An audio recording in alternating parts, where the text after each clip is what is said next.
আকীদা হলো ইমানের চর কঠিন বিষয়। আর আকীদা তখনই পরিপূর্ণতা পাবে যখন আল্লাহর হাবিবের মহব্বত তার অন্তরের মধ্যে জাগ্রত থাকবে। আলা লা ঈমান লিমান লা মুহাব্বাতা লাহু, খবরদার সাবধান, তাকে ঈমানদার বলা যাবে না যতক্ষণ না পর্যন্ত তার অন্তরে আল্লাহর হাবিবের মহব্বত থাকবে। আর যখন হাবিবের মহব্বত পরিপূর্ণ থাকবে তখন হাবিবের শানে তার বক্তব্য, তার লিখায়, তার কথাবার্তায়, তার আচরণে বেয়াদবি হতে পারে না। কথা বলেন ঠিক কি না? আজকে যারা ইসলামিক স্কলার সেজে বাংলাদেশের হাজার হাজার মানুষকে গুমরা বানাচ্ছে, তাদের ইতিহাস দেখেন, তাদের জীবনী দেখেন, তাদের বক্তব্যগুলো শুনেন। তারা একের পর এক কুফরি বক্তব্য দেয়, হাজার হাজার কুফরি বক্তব্যের পরেও তাদের পরিবর্তন হয় না। রাসূলের শানে চরম বেয়াদবি করে, সাহাবায়ে কেরামের শানে বেয়াদবি করে, উম্মাহাতুল মুমিনিন আম্মাজানদের শানেও তারা বেয়াদবি করে। রাসূলুল্লাহকে সাধারণ মানুষের সাথে তুলনা করে ক্ষান্ত হয় নাই। গত কয়েকদিন আগে আরেক বাটপার আল্লাহর হাবিবকে আবু জাহেলের সাথেও তুলনা করছে। বড় করে বলি নাউজুবিল্লাহ। তারপরেও তারা কিভাবে ইসলামিক স্কলার সাজে? উসুলের কায়দা হলো ইহানাতুল আম্বিয়া কুফরুন। নবী আলাইহিস সালাতু ওয়াসসালামদের শানে আজমতে কথাবার্তায়, বক্তৃতায়, লেখনী, মনসম্মতি যেইভাবে হোক, যদি রাসূলের শানে কোনো আঘাত হয় সঙ্গে সঙ্গে তার ঈমান চলে যায়, সে কুফরির মধ্যে অন্তর্ভুক্ত হয়ে যায়। তওবা করে নতুন করে কালমা পড়ে মুসলমান না হইলে তার ঈমানদার বলা যায় না। অথচ আমাদের দেশে দেখতেছি একজন কুফরি করে তার সাথে আরো 100 কুত্তার মতো পাগলায়া তারে বাঁচানোর চেষ্টা করে। কথা কোন ঠিক কি না? আফসোসটা ওই জায়গায় লাগে আমার। সে ভুল করলো, তুমি দায়িত্বশীল হইয়া তার ভুল সংশোধন করার কথা ছিল, তা না করে উল্টা তার পক্ষে সাফাই গেল। নাউজুবিল্লাহ বলবেন না? আরেকটু জোরে বলুন না নাউজুবিল্লাহ। আকীদায়ে আহলে সুন্নাত ওয়াল জামাতের অনুসারী যারা, তাদের এক একজনের জীবনের 30-40 বছরের বক্তব্য শুনে কোনো একটা বাজে আলোচনা শুনবেন না। বাবা ক্যামেরা উঠতেছেন, আপনি ক্যামেরা আপনাকে ধরতেছে, টেনশন করিয়েন না। ক্যামেরা দেখানোর জন্যই, ঠিক আছে, হাত উঠাই দিব না। এই ওনাকে দেখা যাচ্ছে তো? ঠিক আছে, আপনি আমার সাথে আছেন, হাত কষ্ট করে হাত উঠানোর দরকার নাই, ওটু আপনি উঠে যাচ্ছেন। এটা দুরূদ শরীফ পড়ি, আল্লাহুম্মা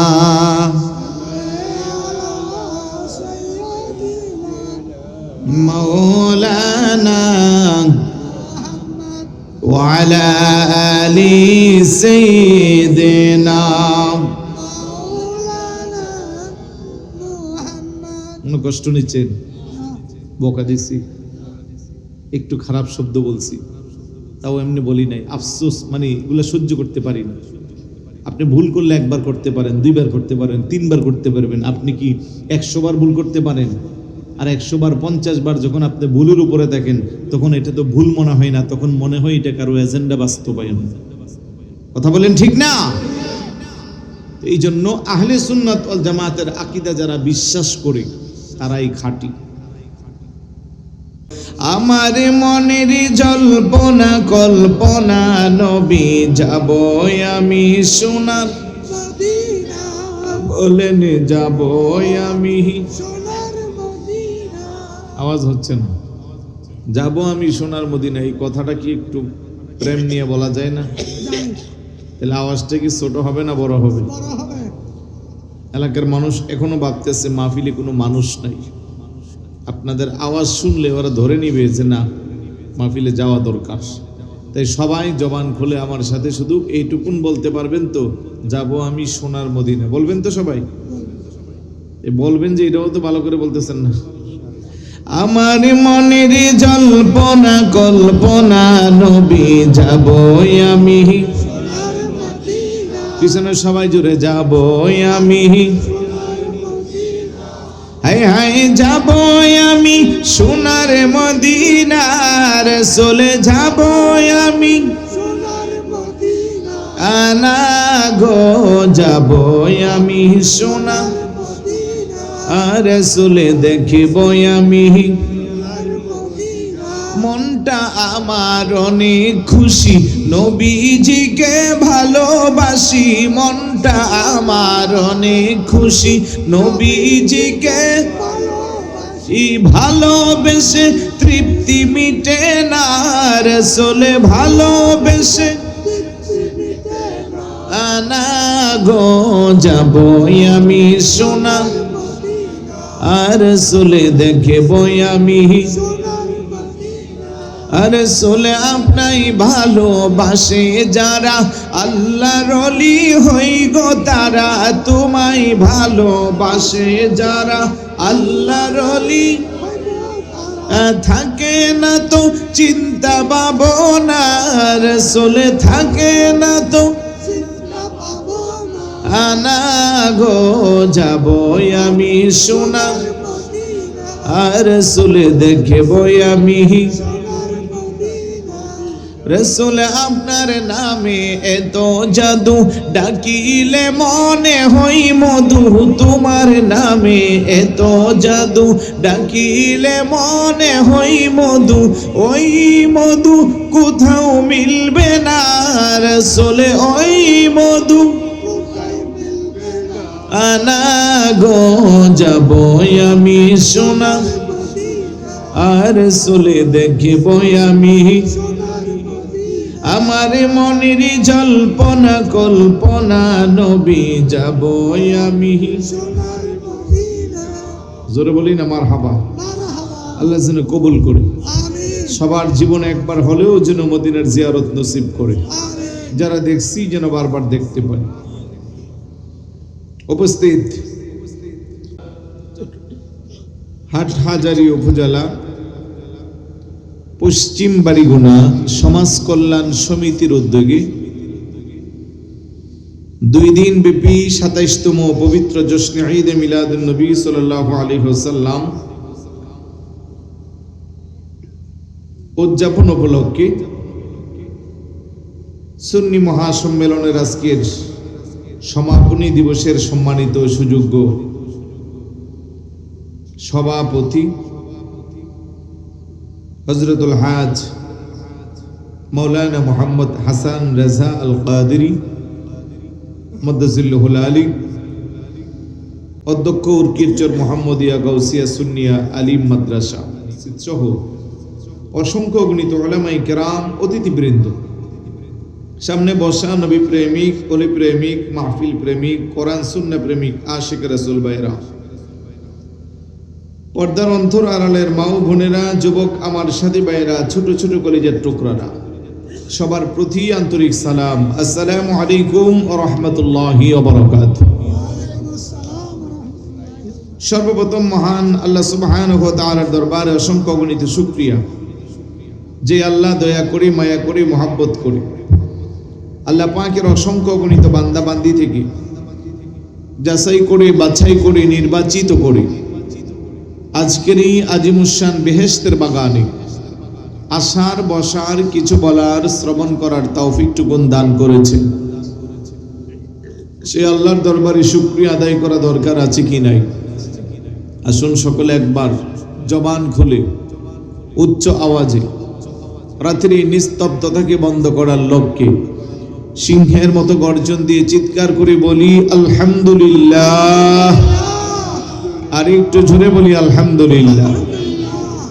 সাথে সাথে লক্ষ কোটি দরুদ ও সালাম জানাই আল্লাহরই সৃষ্টি জগতের যিনি প্রথম এবং প্রধান আকর্ষণ, সমস্ত নবী রাসূলদের মাথার মুকুট, শামসুল হিদায়াত, আফতাবে নবুয়ত, শাহিন শাহে রিসালাত, আপনার নবী আমার নবী, तमाम বিশ্ব জগতের নবী, ইমামুল আম্বিয়া, আশরাফুল আম্বিয়া, সৈয়দুল আম্বিয়া, শামসুদ্দোহা, বদরুদ্দুজা, নূরুল হুদা, নূরুন আলা নূর, সৈয়দনা শফিনা হাবিবনা ও মাওলানা মুহাম্মদ সাল্লাল্লাহু তাআলা আলাইহি ওয়াসাল্লামের কদমে দুরূদ ও সালাম যেন আল্লাহ কবুল আর মঞ্জুর করে, বলি আমিন। আরেকটু জোরে বলি আমিন। প্রিয় এলাকাবাসী, যাদের কানে মাইকের আওয়াজটুকুন পৌঁছতেছে, আপনাদের খেদমতে বিশেষ আরজি। অনেক সুন্দর একটি আয়োজন, পুরো বাড়িগুনা এলাকাবাসী এত সুন্দর আয়োজন সত্যি প্রশংসার দাবিদার। চতুর্দিকে আলোকসজ্জা, মনে হয় যেন একটা জান্নাতি পরিবেশ। আলহামদুলিল্লাহ বলবেন না? এটা আপনাদের এলাকার একটা ঐতিহ্য। দীর্ঘ 27 বছর যাবত এই মাহফিলটি হচ্ছে। এই মাহফিলের সাথে আশা করছি মোটামুটি কম বেশ সবারই একটা প্রেম ভালোবাসা আছে না নাই? যদি থাকে অন্তত সেই ভালোবাসার টানে প্যান্ডেলের ভিতরে চলে আসে। এই সুন্দর আয়োজনের সার্থকতা তখনই হবে যখন আপনারা এসে আলোচনা শুনবেন। সারা বাংলাদেশের বিজ্ঞ উলামায়ে কেরামদেরকে আপনারা 2 দিন ব্যাপী মাহফিলে জমায়েত করার চেষ্টা করেছেন। এক এক সময় এক একজন আসে। এই জন্য আমি বলবো যে ঘরে বসে না থেকে প্যান্ডেলের ভিতরে আসেন। আল্লাহ পাক যেন ভাইদেরকে আসার তৌফিক দান করে। আর যারা আসছেন বসছেন শেষ পর্যন্ত থাকবেন তো? আপনাদের কেমন যেন একটু মন মরা ভাব একটা তো আছে। আজকে একটা আল্লাহর এক বান্দিনী না, আল্লাহর ডাকে সাড়া দিয়ে চলে গেছে। আমরা দোয়া করবো আল্লাহ যেন এই মাহফিলের উসিলা ওনার কবরটাকে জান্নাতের টুকরা বানিয়ে দেয় এবং শোকাহত পরিবারকে যেন ধৈর্য ধারণ করার তৌফিক দান করে। কিন্তু তারপরেও এটাকে অজুহাত দেখিয়ে মাহফিলে না আসাটা হবে আরেক বোকামি। কারণ আমরা যারা এই এলাকায় বসবাস করি, আমাদের আপনজন অন্ধকার কবরে আছে না নাই? একজনে কি বলতে পারবো যে আমাদের আপনজন কবরে নাই? সবার আছে। তাহলে কবরবাসীদের ইসালে সওয়াবের নিয়তে হলেও কিছুটা সময়ের জন্য যেন সবাই চলে আসি। আল্লাহ যেন কবুল করে বলো না আমিন। আপনার কিন্তু আসতে মন চাচ্ছে, সেই মাগরিবের পর থেকে শুধু একটার পর একটা আপনাকে বাধা দিয়ে আটকে রাখতেছে। আপনি চাচ্ছেন আসতে কিন্তু পারতেছেন না, কারণ একজন আছে সে আপনাকে বাধা দিয়ে আটকে রাখবে। তার নাম কি? একটু জোরে বলুন। আওয়াজে বোঝা যায় আপনাদের এলাকায় শয়তান নাই। শয়তান আছে না নাই? শয়তান বাধা দিবে, এটা শয়তানের কাজ। শয়তান আল্লাহর সাথে কোরআনুল কারীমে চ্যালেঞ্জ করেছে যে তোমার বান্দারা কেমনে ভালো কাজে যায় আমি সেটা দেখে দিব। কিন্তু শয়তান চাইলেই কি আটকে রাখতে পারে? কোরআনুল কারীমের 8 নম্বর পারা হিফজুল কোরআনের 11 নম্বর পৃষ্ঠা সূরা আরাফের 16 এবং 17 নম্বর আয়াত। শয়তান কি বলে জানা দরকার আছে নি? ক্বালা ফাবিমা আগওয়াইতানি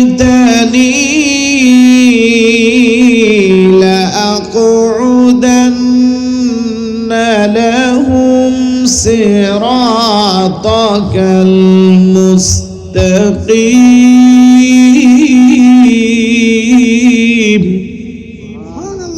আল্লাহু আকবার বলেন না।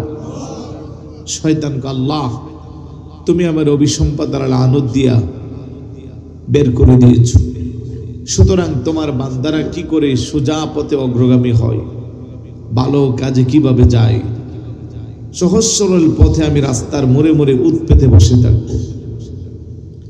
সুম্মা লাআতিয়ান্নাহুম মিন বাইনি আইদিহিম ওয়া মিন খালফিহিম ওয়া আন আইমানিহিম ওয়া আন শামাইলিহিম ওয়া লা তাজিদু আকসারাহুম শাকিরিন। আল্লাহু আকবার বলেন। ফলে আমি তোমার বান্দাদেরকে সামনের দিক দিয়া, পিছনের দিক দিয়া, ডান দিক দিয়া, বাম দিক দিয়া, সর্বদিক দিয়া বাধা প্রদান করব, যার কারণে তোমার বান্দারা সোজা কাজে ভালো কাজে অগ্রগামী হতে পারবে না। বড় করে বলি নাউজুবিল্লাহ। তাহলে শয়তান তো চাইবে আপনাকে আমাকে আটকে রাখতে, কিন্তু আপনার অন্তরে যদি আল্লাহর ভয়, আল্লাহর হাবিবের মোহাব্বত থাকে তাহলে শয়তান আটকে রাখতে পারবে না। তাই ভাইদেরকে বলবো কিছু সময়ের জন্য হলেও আজকের বেহেশতের বাগানে আসার চেষ্টা করেন। যারা এসেছেন শয়তান আমাদের জন্য ছিল, যারা আসেন নাই শয়তান তাদের জন্য আছে। কথা কোন ঠিক কিনা? তাহলে আমরা কেমনে আসলাম? আল্লাহ আমাদের ব্যাপারেও কোরআনে বলেছে, আমার বান্দাদেরকে আমি জানিয়ে দিচ্ছি শয়তান হলো তাদের প্রকাশ্য শত্রু। কিন্তু যারা শয়তানের পথ অতিক্রম করে বেহেশতের বাগানে আসে, আর আল্লাহ তাদেরকে বন্ধু বানাই। বড় করে বলি সুবহানাল্লাহ। আপনি বলবেন আমরা কেমনে আসলাম বাধা দিলি? আমাদের ব্যাপারেও আল্লাহর ফায়সালা আছে। আলম আহাদি ইলাইকুম ইয়া বানি আদম আল্লা তা'বুদুশ শাইতান ইন্নাহু লাকুম আদুউম মুবিন। আল্লাহু আকবার বলেন। আল্লাহ কো আমার বনি আদম আমার সাথে ওয়াদাবদ্ধ, লা তা'বুদুশ শাইতান, তুই শয়তানের ইবাদত বন্দেগী তারা করবে না। কেননা আমি আল্লাহ জানিয়ে দিচ্ছি তুই শয়তান হলি তাদের প্রকাশ্য শত্রু। কথা বলেন ঠিক কি না? আমাদের শত্রুকে আর একটু জোরে, শয়তান যদি আমাদের শত্রু হয় আমাদের বন্ধু দরকার আসেনি? বন্ধুকে আল্লাহ, জোরে বলুন কে? আল্লাহু ওয়ালিয়্যুল্লাযীনা আমানু ইউখরিজুহুম মিনাজ যুলুমাতি ইলান নূর। আল্লাহ হইল ইমানদারের বন্ধু, আর আল্লাহ যখন ইমানদারের বন্ধু হয়ে যায়, ইউখরিজুহুম মিনাজ যুলুমাতি ইলান নূর, তখন আল্লাহর বন্ধু ইমানদার বান্দাদেরকে অন্ধকার থেকে আলোর দিকে ধাবিত করে। বড় করে বলি সুবহানাল্লাহ। والذين كفروا أولياؤهم الطاغوت يخرجونهم من النور إلى الظلمات। আর যখন শয়তানকে বন্ধু বানায়, শয়তান যাদের বন্ধু বানায়, শয়তান তাদেরকে আলো থেকে অন্ধকারের দিকে নিয়ে যা। উলাইকা আসহাবুন নার, তখন তারা হয় জাহান্নামের অধিবাসী। হুম ফিহা খালিদুন, যে জাহান্নাম হলো তাদের চিরস্থায়ী আবাসস্থল, ঠিকানা। বড় করে বলি নাউজুবিল্লাহ। শেষবারের মতো আবার বলবো যে শয়তানকে বন্ধু না বানাইয়া আসুন আল্লাহকে বন্ধু বানানোর জন্য কিছুটা সময়ের জন্য আজকের এই বাড়িগোড়া সুন্নি মহা সম্মেলনে চলে আসি। আল্লাহ যেন ভাইদেরকে আসার তৌফিক দান করেন। জোরে বলো না আমিন। আমাকে একটি বিষয় দেওয়া হয়েছে,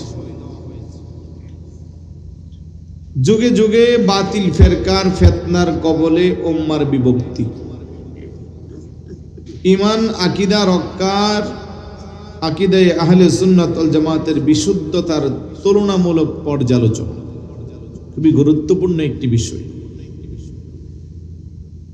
ইসলামের সূচনা লগ্নে রাসূল পাক সাল্লাল্লাহু আলাইহি ওয়াসাল্লামের পরে তিন খলিফা, বিশেষত প্রথম খলিফা হযরতে সাইয়েদনা আবু বকর সিদ্দিক রাদিয়াল্লাহু তাআলা, দ্বিতীয় খলিফা হযরতে উমর ইবনুল খাত্তাব রাদিয়াল্লাহু তাআলা, তৃতীয় খলিফা হযরতে উসমান গনি জিন্নুরাইন রাদিয়াল্লাহু তাআলা। এই পর্যন্ত মোটামুটি তত বেশি ফিতনা সমাজে প্রভাব ফেলতে পারে নাই। মোটামুটি এই পর্যন্ত ভালোই ছিল, ধর্মীয় ঐক্যের উপরে তেমন বেশি জটিলতা উম্মাহ দেখতে পায় নাই।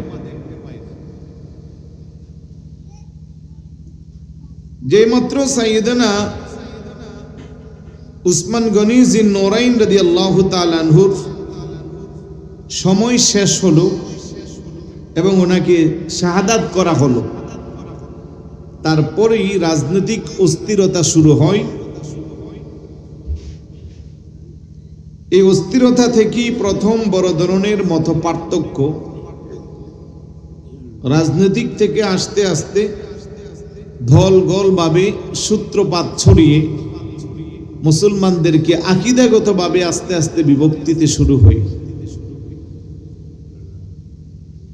তাহলে সূচনা লগ্ন থেকে তিন খলিফা পর্যন্ত মোটামুটি ভালো ছিল, তারপর থেকে আস্তে আস্তে করে বিভিন্ন দল উপদলের উদ্ভব ঘটে বিশেষ করে খারিজি, যুদ্ধকালীন রাজনৈতিক মতপার্থক্য থেকে জন্ম নেয়। তারপরে শিয়া রাজনৈতিক গ্রুপ, প্রথমে রাজনৈতিক আনুগত্য ভিত্তিক, পরে ধর্মীয় আকীদা বিকশিত ঘটে। তারপরে আপনার মরজিয়া, কাদরিয়া, জাহমিয়া, পরবর্তীতে আরো অনেক নতুন নতুন দলের আবির্ভাব ঘটে এবং যাদের মাধ্যমে আস্তে আস্তে রাজনৈতিকের পাশাপাশি মুসলমানদের মধ্যে আকীদাগত ডিস্টেন্স শুরু হয়েছে। আকীদাগত মত পার্থক্য যখনই শুরু হয় তখনই মুসলমানদের মধ্যে বিভক্তির ফেরকা বেড়ে যায়। তার মধ্যে আল্লাহ এবং আল্লাহর রাসূলের মনোনীত রাসূল পাক সাল্লাল্লাহু আলাইহি ওয়াসাল্লামের পথে মতে অনুসরণীয়, অনুকরণীয় একটাই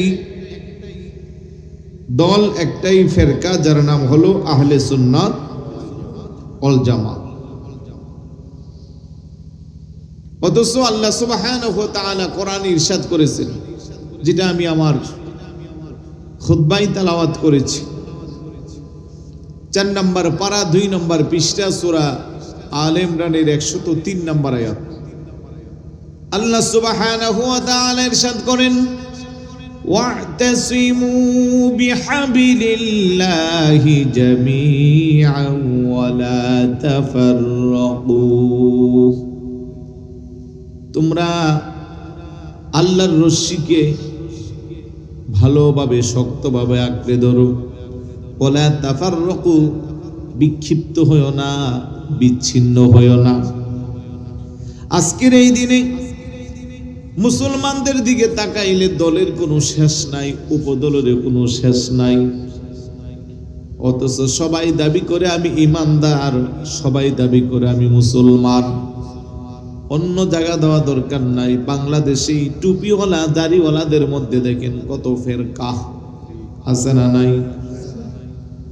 সবাই নিজ নিজ জায়গা থেকে দাবি করে আমি হক, সবাই যার যার অবস্থান থেকে বলে আমি সত্য, আমি সঠিক পথের কাণ্ডারি। কিন্তু সবাই তো আর সঠিক হবে না, সবাই হক হবে না। হকের পরিমণ্ডিত, হকের মানদণ্ডে থাকবে একজন, বাকিরা হবে গুমরাহ। কথা বলেন ঠিক কিনা? একটা জমির মালিক যদি 10-12 জন দাবি করে, সবাই কি হয়? তখন মামলা মোকদ্দমার মাধ্যমে এখানে কাগজপত্র, দলিল কথা বলে যে কে এই জমির প্রকৃত মালিক। বোয়া দলিল দিয়া জমির মালিক হওয়া যায় না। তাহলে আজকের এই বাংলাদেশে বলেন, গোটা পৃথিবীতে বলেন, আমার মতো টুপিওয়ালা, দাড়িওয়ালা, পাগড়িওয়ালা, জুব্বাওয়ালা ভাইদের এই দলে উপদলে বিভক্তিকরণের সীমা এত বেশি ছাড়িয়েছে, সহজ সরল ইমানদাররা বিপাকে পড়ে গেছে। কোনটা সত্য আর কোনটা মিথ্যা, কোনটা হক কোনটা বাতিল, কোনটা সোজা কোনটা বাঁকা। কথা বলেন ঠিক না? তাইলে একটু যদি আমরা পিছনের দিকে তাকাই, আমি বলছিলাম রাজনৈতিক মতাদর্শ থেকে সূচনা যদিও হয়, তারপরে আস্তে আস্তে এটা আকীদাগত বিতর্ক এবং নতুন মতবাদের উত্থান ঘটেছে। কখন থেকে? ইসলামের 3য় খলিফা হযরতে উসমান গনি যিন্নুরাইন রাদিয়াল্লাহু তাআলা আনহুর শাহাদাতের পর থেকে। হিজরি 1ম ও 2য় শতকে মুসলিম ভূখণ্ড দ্রুত প্রসারিত হয়। মুসলমানের চতুর্দিকে মুসলমান ছড়িয়ে ছিটিয়ে সীমানা বাড়তে থাকে, মুসলমানরাও বাড়ে। শিক্ষাহীন জনগোষ্ঠী, গ্রিক দর্শন, পারস্যের চিন্তা, খ্রিস্টান ও ইহুদি তান্ত্রিক প্রভাব, এসব মিশ্রণের ফলে নতুন নতুন দার্শনিক প্রশ্ন দেখা দেয়।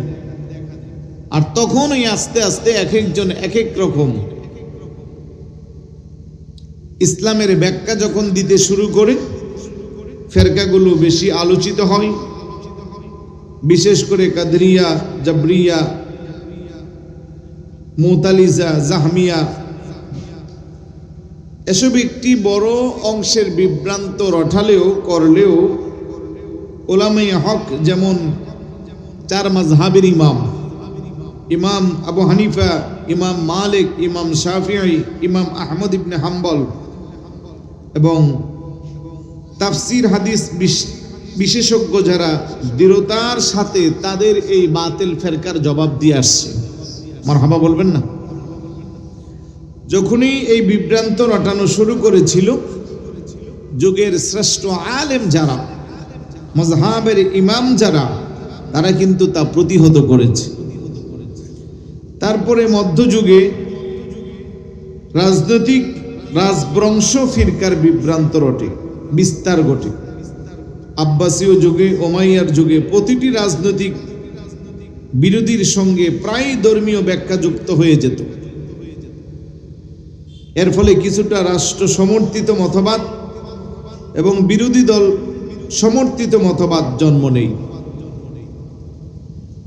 যেমন মুতাজিলা একটি সময়ে সরকার সমর্থিত হয়ে পড়েছিল।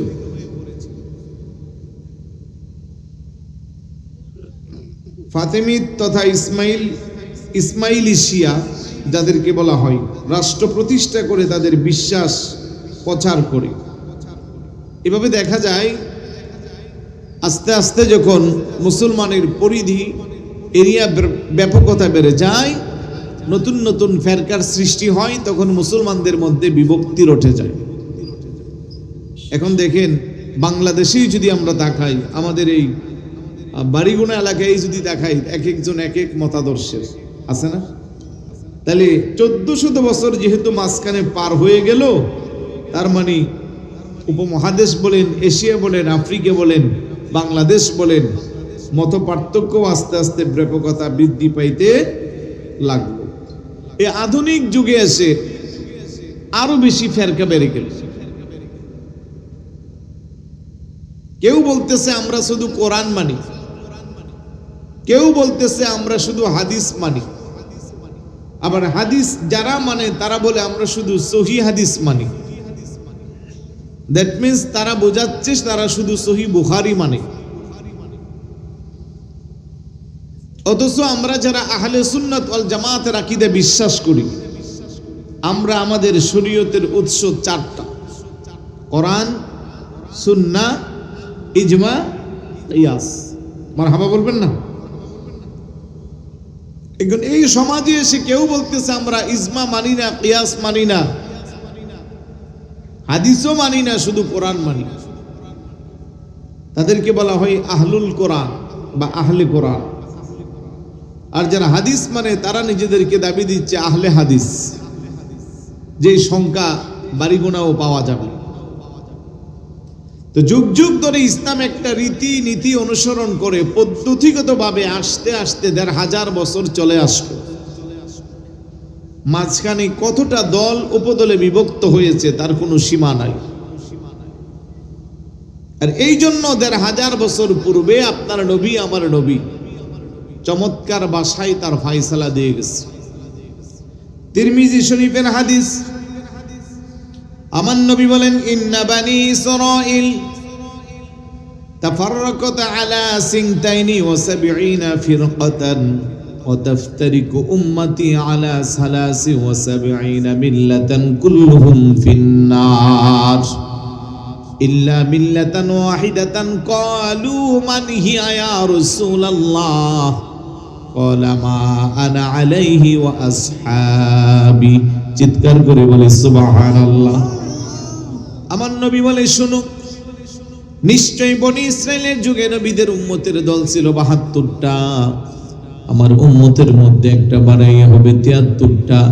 কুল্লুহুম ফিন্নার, সবাই হবে জাহান্নামী, ইল্লা মিল্লাতান ওয়াহিদাতান, একটা হবে জান্নাতি। সাহাবারা জিজ্ঞেস করে মান হিয়া ইয়া রাসূলুল্লাহ, জান্নাতি সে কোন দল? নবী বলে মা আনা আলাইহি ওয়া আসহাবি, যে দলের মধ্যে আমি নবী আছি, আমার সাহাবায়ে কেরাম আছে। বড় করে বলি সুবহানাল্লাহ। মা আনা আলাইহি ওয়া আসহাবির ব্যাখ্যা করতে যাইয়া মোল্লা আলী কারি হানাফি আলাইহি রহমা, যিনি মেশকাত শরীফের সরা মিরকাত লিখেছেন, উনি স্পষ্ট ব্যাখ্যা দিয়েছেন মা আনা আলাইহি ওয়া আসহাবি আই আহলে সুন্নাত ওয়াল জামাত। বড় করে বলি সুবহানাল্লাহ। তাহলে আমাদের একটা পরিচয়, আমরা কি আহলে সুন্নাত। আমার কথা কি আপনাদের বুঝতে বেশি কষ্ট হচ্ছে? জবাব নাই একবারে। যেহেতু আমাকে বিষয় বেঁধে দিয়েছে, আমিও চেষ্টা করতেছি আমার ক্ষুদ্র জ্ঞানে বিষয় ভিত্তিক কথা বলতে। এই জন্য আপনাদের একটু বুঝতে কষ্ট হবে। মনোযোগ থাকলে কিন্তু তত কষ্ট হবে না, বরং আরো সোজা হবে। মনোযোগ আসেনি সবার? এমন নিষ্প্রাণ মাহফিল আমি কমই দেখি। চতুর্দিকের আলোকসজ্জা যদিও বিমোহিত, কিন্তু আপনাদের শ্রোতাদের আওয়াজে খুবই কষ্ট পাচ্ছি। মনে হয় যেন এক একজনের 3 দিনের ক্ষুধা নিয়ে বসছেন মাহফিল, পেটে খাবার টাবার নাই, চেহারাগুলো মলিন হয়ে আছে। একটু মহাব্বতে দুরূদ শরীফ পড়ি, আল্লাহুম্মা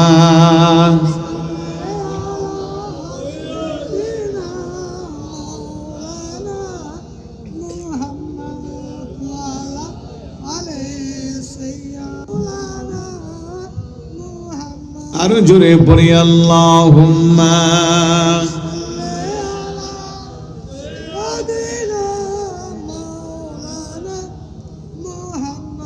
ওয়া আলা আলিহি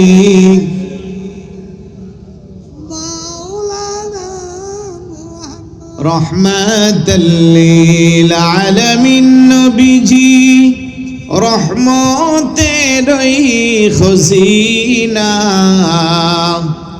যার কদমের ধুলি লেগে ইসরেবে হইল মদিনা। আল্লাহুম্মা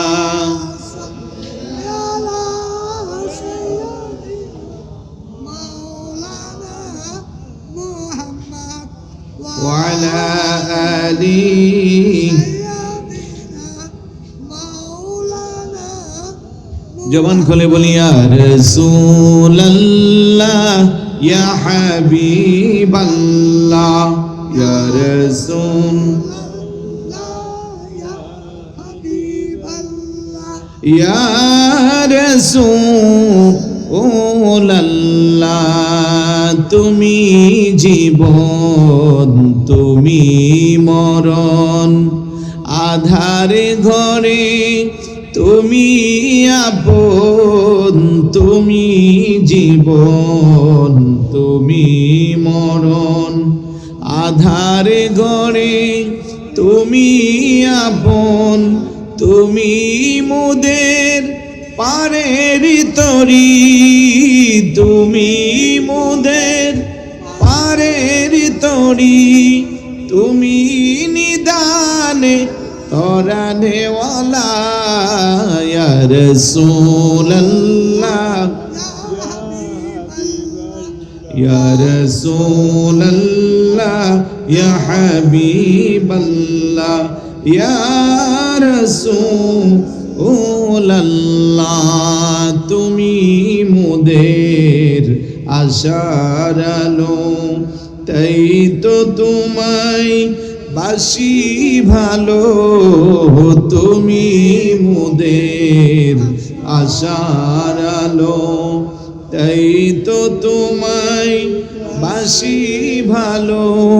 হৃদয় নামের ফুলদানিতে, হৃদয় ফুলদানিতে গেঁথে রেখেছি প্রেমের হিমালা, ইয়া রাসূলুল্লাহ ইয়া হাবিবাল্লাহ, ইয়া রাসূলুল্লাহ। জোরে বলি মারহাবা, আরেকটু জোরে বলি মারহাবা। ঘুম বেশি আসছে? এই আপনারা উপরে চলে আসেন, আসেন উপরে আসেন। অনেক জায়গা, এত বড় স্টেজ, আলেম মানুষ, নিচে বসলে হবে না, আসেন উপরে আসেন। আপনাদের মনোযোগ আসেনি বাবা? একটু সামনে চাপেন। আমি আসলে মানুষ কম বেশি দেখে কখনো কথা বলি না। একটু সামনে এদিকে অনেক জায়গা ফাঁকা আছে, এদিকে আসে।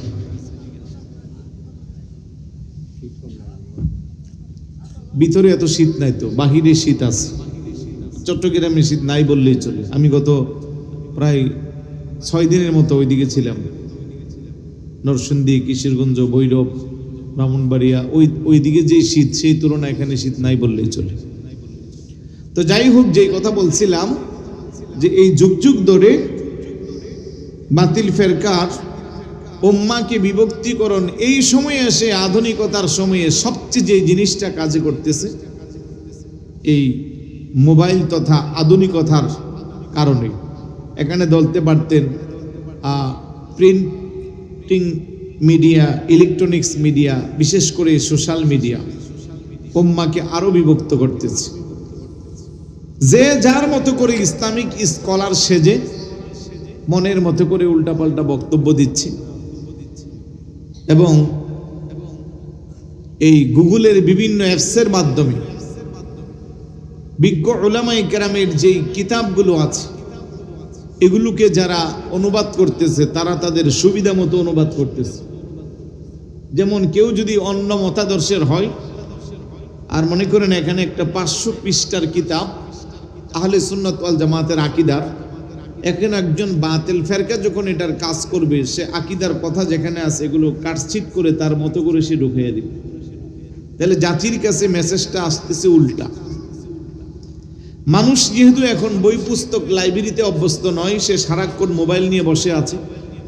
কিছুটা ইসলামের জানতে চাইলে সে গুগলে ঢুকে ওই জায়গা সার্চ করে, তখন ওই জায়গা যেগুলো আসে দেখা গেছে মুহাক্কিক বিজ্ঞ আলেম যারা আমাদের আহলে সুন্নাত ওয়াল জামাতের আকীদার, তাদের লেখা এখানে পাচ্ছে না। পাচ্ছে কার? কলেজের একজন অধ্যাপক, ইউনিভার্সিটির একজন স্টুডেন্ট, সে এই দিক দিয়ে আগে আছে, সে তার মতো করে তার মতবাদটাকে উপস্থাপন করছে। যখন আপনারা জানেন গত কিছুদিন আগে তথাকথিত একজন ইসলামিক স্কলার, আমি যতটুকু জানি সে নিজেই বলেছে সে জীবনেও মাদ্রাসার বারান্দাও যায় নাই, সে ছিল একটা ক্রিকেট খেলোয়াড়। এখন সে ইসলামিক স্কলার, সে যে জাতিকে গোমরা বানাচ্ছে, এটাই স্বাভাবিক। কারণ একজন ফার্মেসির ডাক্তার যখন সার্জারি কাউকে অপারেশন করতে যায়, তাহলে রুগীটা মরার সম্ভাবনাই বেশি। তো ইসলামের সঠিক তথ্যগুলো, ফিকহি মাসআলাগুলো, ফতোয়াগুলো কারা দিবে? যুগের বিজ্ঞ মুহাক্কিক আলেম যারা, কোরআন সুন্নাহ ইজমা কিয়াসের জ্ঞান যাদের আছে, তারা না দিয়া যখন ডেন্টাল ডাক্তার এসে ইসলামিক স্কলার সেজে যায়, ক্রিকেট খেলোয়াড় যখন ইসলামিক স্কলার সেজে দেয়, তখন জাতির কাছে ভুল মেসেজ আসবে। তথাকথিত ইসলামিক স্কলার তার স্ত্রীর সাথে শরীয়ত সম্মতভাবে আলাদা হয়েছে তালাকের মাধ্যমে, আবার 1 মাসের ব্যবধানে আবার তারা একসাথে এখন নতুন করে আবার বিবাহ করেছে। নাউজুবিল্লাহ বলবেন না? শরীয়তের মাসালা হলো, আপনি যখন কাউকে 3 তালাক দিয়ে দিবেন, এখানে 3 তুহুর পরিমাণ সময় ইদ্যত পালন করতে হয়, প্রায় 4 মাস সামথিং। এই সময়টা আপনাকে অপেক্ষা করতে হবে। তারপরে আপনার স্ত্রী আরেক জায়গা বিবাহ হবে, ওই জায়গা থেকে বিক্ষিপ্ত হলে পরে আবার 3 তুহুর ইদ্যত পালন করে তারপরে আপনি চাইলে আবার আপনার সাথে বিবাহ হবে। এখন দেখা গেল তালাকটাকে ছেলের হাতের মুয়া বানিয়ে ফেলে ইচ্ছামতো তালাক দিল, আবার 1 মাসের ব্যবধানে নিয়ে আসলো। আজকে আমার কাছে 3-4 দিন যাবত এক বোন আমাকে খুব ডিস্টার্ব করতেছে। আজকে লাস্টে মাগরিবের পরে না, জুমা থেকে আসার পরে আবার কল দিচ্ছে। আমার ওয়াইফও বাসায় ছিল, আমি লাউড দিয়ে কথাগুলো শোনাচ্ছি। উত্তরাতে থাকে, রাজধানীতে। স্বামী চাকরি করে সেনাবাহিনীতে, ওই দিন রাতের বেলা নাইট ডিউটি করে স্বামী। ঠিক সেই মুহূর্তে প্রথমে 12টার দিকে কথা কাটাকাটি হয়ে একসাথে 3টা মারে দিচ্ছে। কিছুক্ষণ পরে 4টা বাজে আবার কল দিচ্ছে, আবার কল দিয়ে আবার একসাথে ঝগড়া বাজে, আবার 3টা। এখন মহিলা আমাকে বোঝাচ্ছে, আমি বললাম যে আপনি যেহেতু ঢাকা থাকেন, আমি চট্টগ্রাম, আর মোবাইলে আপনার স্বামী বলার সময় কারা ছিল, কি ছিল, কোন পরিস্থিতিতে ছিল, বা আপনি আমাকে যা বলছেন তাও সত্য কি মিথ্যা, এগুলো তো আমি কথার উপরে ডিপেন্ড করে কি ফতোয়া দিব। আপনি বিজ্ঞ একজন মুফতির শরণাপন্ন হন, তারপরে আপনাদের উভয়ের কথাগুলো খুলে বলেন, উনি একটা সুন্দর ফায়সালা দিবেন। তো ঢাকাতে এরকম আসেনি। শেষ পর্যন্ত আমি আমাদের মোহাম্মদপুর কাদিরিয়া তৈবিয়া কামিল মাদ্রাসার কথা বলছি, যে ওইখানে যান, ওইখানে আমাদের বিজ্ঞ মুফতি সাহেবরা আছেন। উনি শেষ পর্যন্ত আমাকে ওই ক্রিকেট খেলোয়াড়ের এক্সাম্পল দিয়েছে, ওনারা তো এরকম হইয়া আবার 1 মাসের ব্যবধান হয়েছে, আমরা হইলে সমস্যা কি? ভাই, কথাটা আমি বলার উদ্দেশ্য এটা, যে জাতি আজকে পাচ্ছি কি মেসেজটা। আস্তাগফিরুল্লাহ। ওই বোনটা আমাকে এক্সাম্পল দেওয়ার কারণে আমি আপনাকে গোটা ঘটনাটাই বললাম। আমার কাছে নাম্বার আছে, বিশ্বাস না হয় কেউ নাম্বার নেন, কল দিয়ে কথা বলেন, আমি যা বলছি লড়চড় পাইবেন না। যেখানে শরীয়তের একটা মাসআলার ফতোয়া দিতে আমাদের জামিয়া আহমদিয়া সুন্নি আলিয়ার গ্র্যান্ড মুফতি, মুফতি আহলে সুন্নাত হুজুর আল্লামা মুফতি ওসির রহমান আল কাদেরী মাদ্দাজিল্লুহুল আলী, গ্র্যান্ড মুফতি আল্লামা মুফতি আব্দুল ওয়াজেদ মাদ্দাজিল্লুহুল আলী, ওনাদের কাছে গেলে ওনারা বিশাল বড় গবেষণা করে কিতাবাদি থেকে সুন্দর ফায়সালা দেয়। তাও আপনাকে বসলেই দিয়া দেয় না, ফতোয়া লেখা রেখে এটার উপরে হুজুর কয়েক ঘন্টা স্টাডি করে তারপরে বিভিন্ন ইমামদের মত কি, এই ব্যাপারে বিভিন্ন ফতোয়া গ্রন্থের রায় কি, তারপরে আপনারা ফতোয়া দেয়। আর এখন দেখা গেল ওই তথাকথিত মুফতিদের কাছে জিজ্ঞেস করলে মুহূর্তের মধ্যে ফতোয়া চলে আসে। তাহলে আমি যেটা বোঝালাম যে উম্মার এই বিভক্তিকরণের পিছনে এই আধুনিক সময়ে সোশ্যাল মিডিয়ার ভূমিকা অনেক বেশি।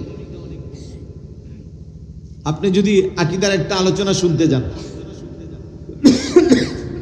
হুজুর আল্লামা মুফতি উবাইদুল হক নঈমী রহমতুল্লাহ আলাইহি, ইমামে আহলে সুন্নাত আল্লামা হাশিমি রহমতুল্লাহ আলাইহি, ওনাদের আলোচনা খুঁজেন, 1-1.5 ঘন্টা খুঁজলে ভিতরে পাইবেন না যে তা না। আর এমনি চার্জ দিলে প্রথমে পাইবেন তথাকথিত শায়েখ যারা আছে তাদের বক্তব্য চলে আসছে। এখন বলবেন যে ইমামে আহলে সুন্নাত মুফতি আহলে সুন্নাতের গুলা নাই কেন? হ্যাঁ আছে, ওনারা এরকম আলোচনা করেছে। চিস্তি টিভির মতো কোনো ভাই মহাব্বত করে এটা ইউটিউবে রেখে দিয়েছে। এই যে চিস্তি টিভি দেখতেছেন, এটা আমাদের সুন্নিয়তের প্রচার প্রসারের একটা অন্যতম মিডিয়া। এটার মালিক হলো সৈয়দ আব্দুল লতিফ ভাই, খুব ভালো মানুষ, নিঃস্বার্থভাবে সুন্নিয়তের খেদমত করে। ওনাদের চ্যানেলে কোনো বাতিল কারো আলোচনা পাইবেন না, সব আহলে সুন্নাত ওয়াল জামাতের আকীদার আলোচনা। আমাদের মতো যারা আহলে সুন্নাত ওয়াল জামাতের কথা বলি, আমাদের আলোচনাগুলো ওনারা নিঃস্বার্থভাবে দিয়ে থাকে। আল্লাহ যেন ওই মিডিয়াকে সুন্নিয়তের খেদমতে কবুল করে। আর একটু জোরে বলো না, আমি কথার কথা আসছে এই জন্য বলছি। তাহলে ওনারা আমাদের আলোচনাগুলো দিয়ে মহাব্বত নিয়া, আর ওই সমস্ত তথাকথিত শায়েখ যারা, তাদের আলোচনা একটা দিয়া আপনারা বুঝবেন না। ইউটিউব যারা চালান আপনারা বুঝবেন, ওইখানে বুস্ট করে, তারা বুস্টিং করে। এখানে $500 দিলে ইউটিউব অথরিটি বলে আগামী 24 ঘন্টায় আপনার এই আলোচনা আমি 10,000 মানুষের কাছে পৌঁছে দিব, আমি 1 লক্ষ মানুষের কাছে পৌঁছে দিব। কিসের মাধ্যমে? ডলারের মাধ্যমে। এখন আমাদের কি সেই ডলার আছে? বলেন না আছে? আমরা অত টাকার মালিক? তাহলে তারা কোত্থেকে পায়?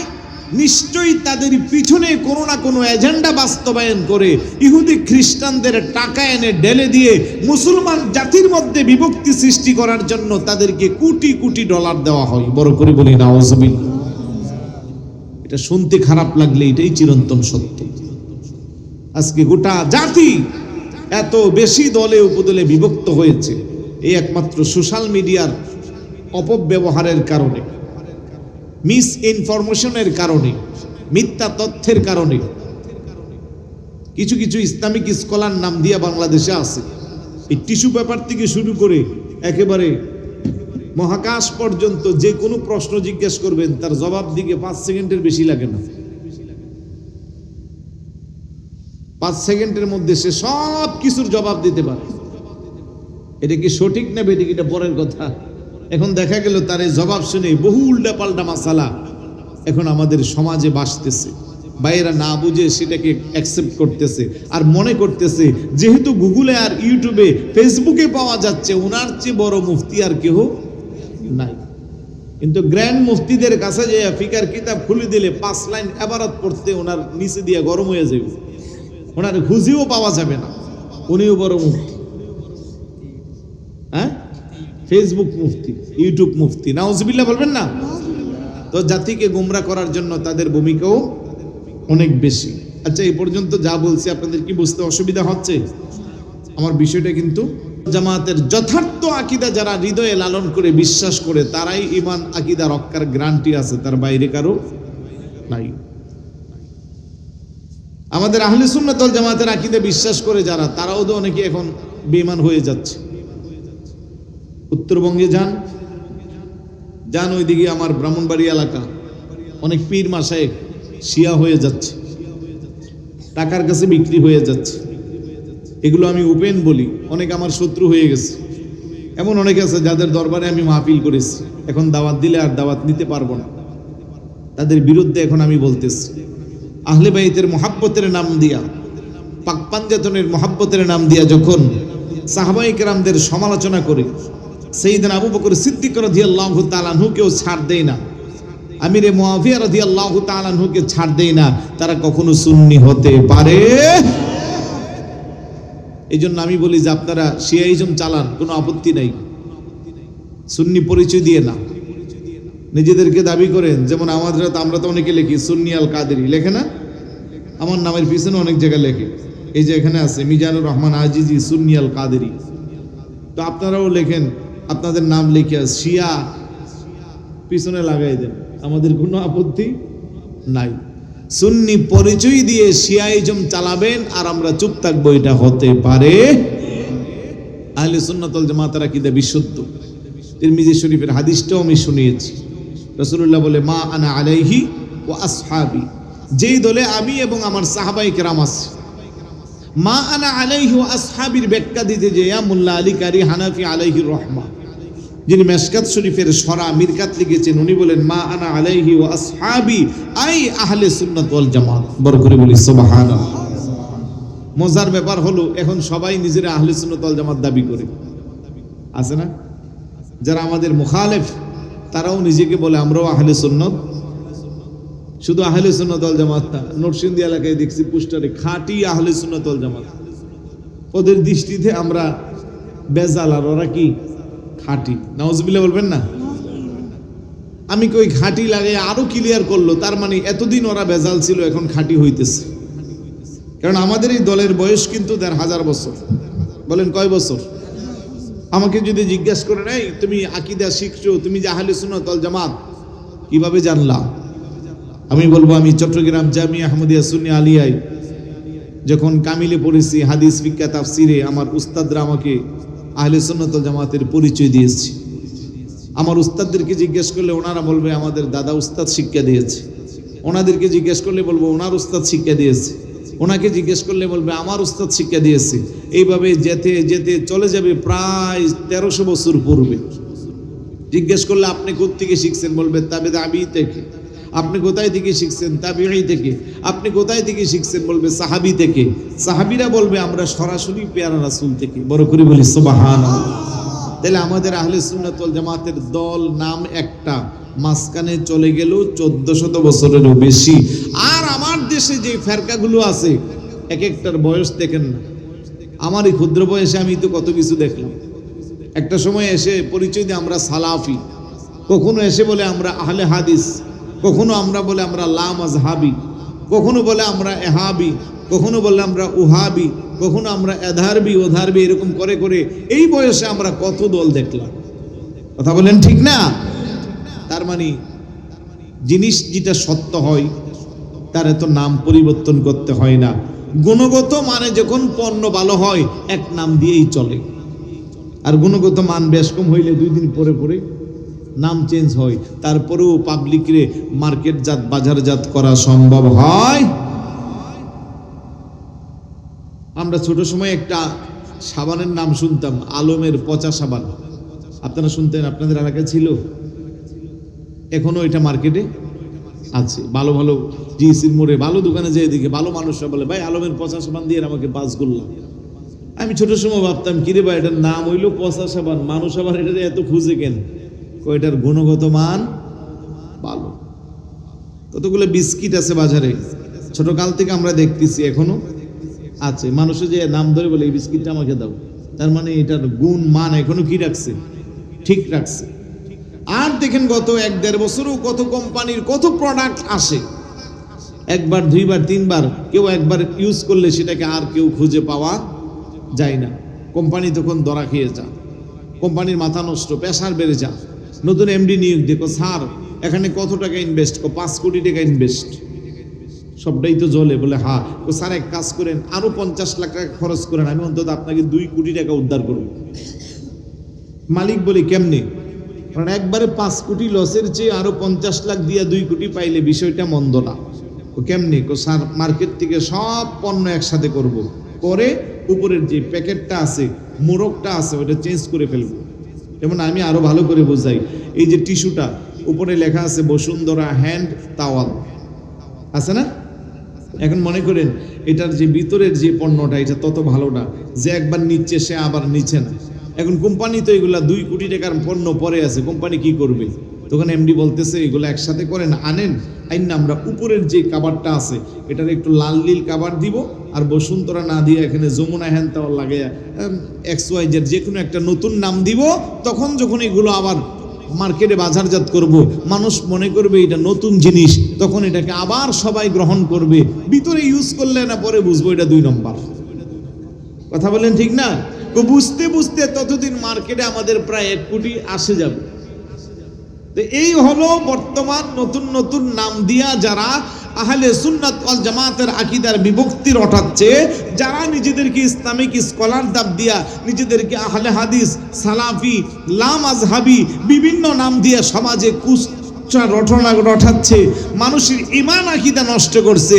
ওরা মূলত বেজাল, ওরা খাঁটি না, খাঁটি একমাত্র আহলে সুন্নাত ওয়াল জামাত। বড় করে বলি সুবহানাল্লাহ। বুঝতে অসুবিধা হচ্ছে? আহলে সুন্নাত ওয়াল জামাতের আকীদা বিশ্বাস করি, আমরা নবীর ঈদে মিলাদুন নবী করি, নবীর জশ্নে জুলুস করি, আমরা নবীকে দাঁড়াইয়া সালাম দেই, নবীকে আমরা হাজির ও নাজির জানি, নবী ইলমে গায়েব জানে, নবীকে আল্লাহ নূর দিয়ে সৃষ্টি করেছে। আমরা ওলি আল্লাহদেরকে বিশ্বাস করি, ওলি আল্লাহদের মাজার জিয়ারত করাকে আমরা রাসূল পাকের হাদিস অনুযায়ী সুন্নাহ মনে করি। কিন্তু এই যে কথাটা বিষয় বললাম, বহু টুপিওয়ালা, দাড়িওয়ালা, পাগড়িওয়ালা, জুব্বাওয়ালা বাংলাদেশে আছে যারা বলবে মিলাদুন নবী করা বেদাত, নবীকে দাঁড়াইয়া সালাম দেওয়া বেদাত, নবী দেওয়ালের পিছনের খবর জানে না, নবী মাটির সাথে পচে গলে মিশে লেগে গেছে, নবী হাসরের ময়দানে উম্মতকে সুপারিশ করবে, দূরের কথা নিজের অস্তিত্ব খুঁজে পাওয়া যাবে না। নাউজুবিল্লাহ বলবেন না? এত আস্তে কেন? জোরে বলুন না নাউজুবিল্লাহ। তারপরে বলবে যে ওলি আল্লাহ মানি না, ওলি আল্লাহর মাজার জিয়ারত করা যাবে না, যার প্রমাণ আমরা দেখতে পাচ্ছি গত 1-1.5 বছরে বাংলাদেশে প্রায় 200-র উপরে মাজার ভাঙ্গা হয়েছে। শুধু মাজার ভাঙ্গে নাই, কবর থেকে লাশ উঠায়ও তাকে আগুনে পোড়ানো হচ্ছে।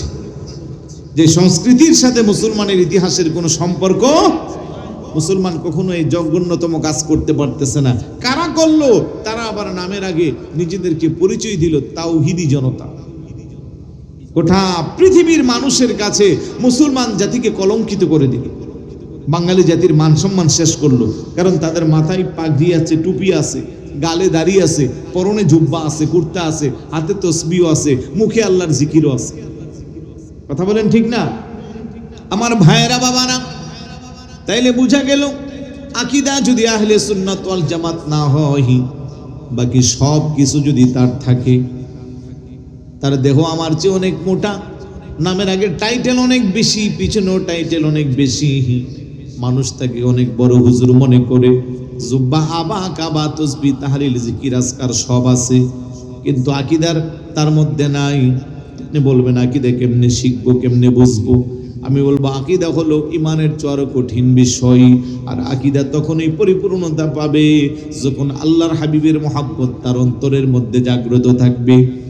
আলা লা ঈমান লিমান লা মুহাব্বাতা লাহু, খবরদার, সাবধান, তাকে ইমানদার বলা যাবে না যতক্ষণ না পর্যন্ত তার অন্তরে আল্লাহর হাবিবের মহব্বত থাকবে। আর যখন হাবিবের মহব্বত পরিপূর্ণ থাকবে, তখন হাবিবের শানে তার বক্তব্য, তার লিখায়, তার কথাবার্তায়, তার আচরণে বেয়াদবি হতে পারে না। কথা বলেন ঠিক কি না?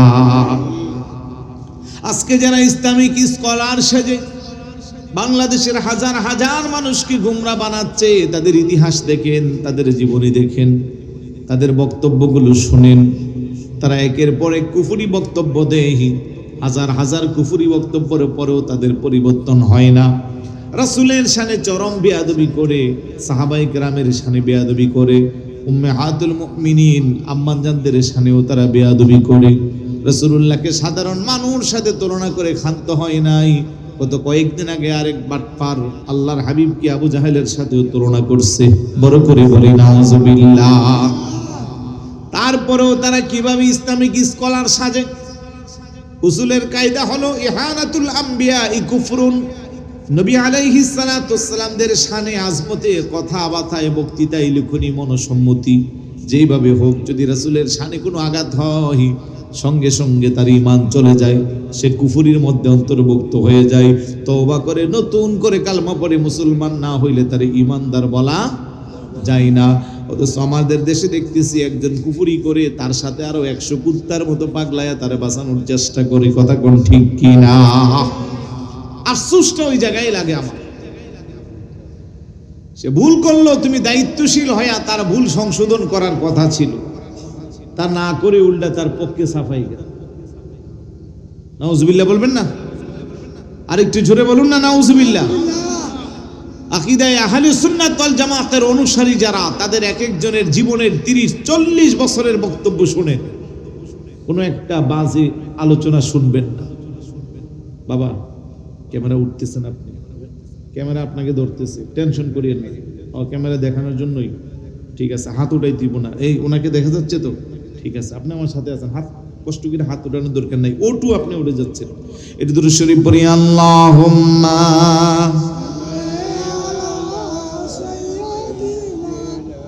মাওলানা ওয়া আলা আলি সাইয়্যিদিনা।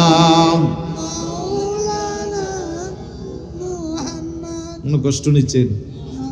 বকা দিছি, একটু খারাপ শব্দ বলছি, তাও এমনি বলি নাই। আফসোস, মানে এগুলো সহ্য করতে পারি না। আপনি ভুল করলে একবার করতে পারেন, 2 বার করতে পারেন, 3 বার করতে পারবেন। আপনি কি 100 বার ভুল করতে পারেন? আর 100 বার 50 বার যখন আপনি ভুলের উপরে দেখেন, তখন এটা তো ভুল মনে হয় না, তখন মনে হয় এটা কারো এজেন্ডা বাস্তবায়ন। কথা বলেন ঠিক না? এই জন্য আহলে সুন্নাত ওয়াল জামাতের আকীদা যারা বিশ্বাস করে তারাই খাঁটি।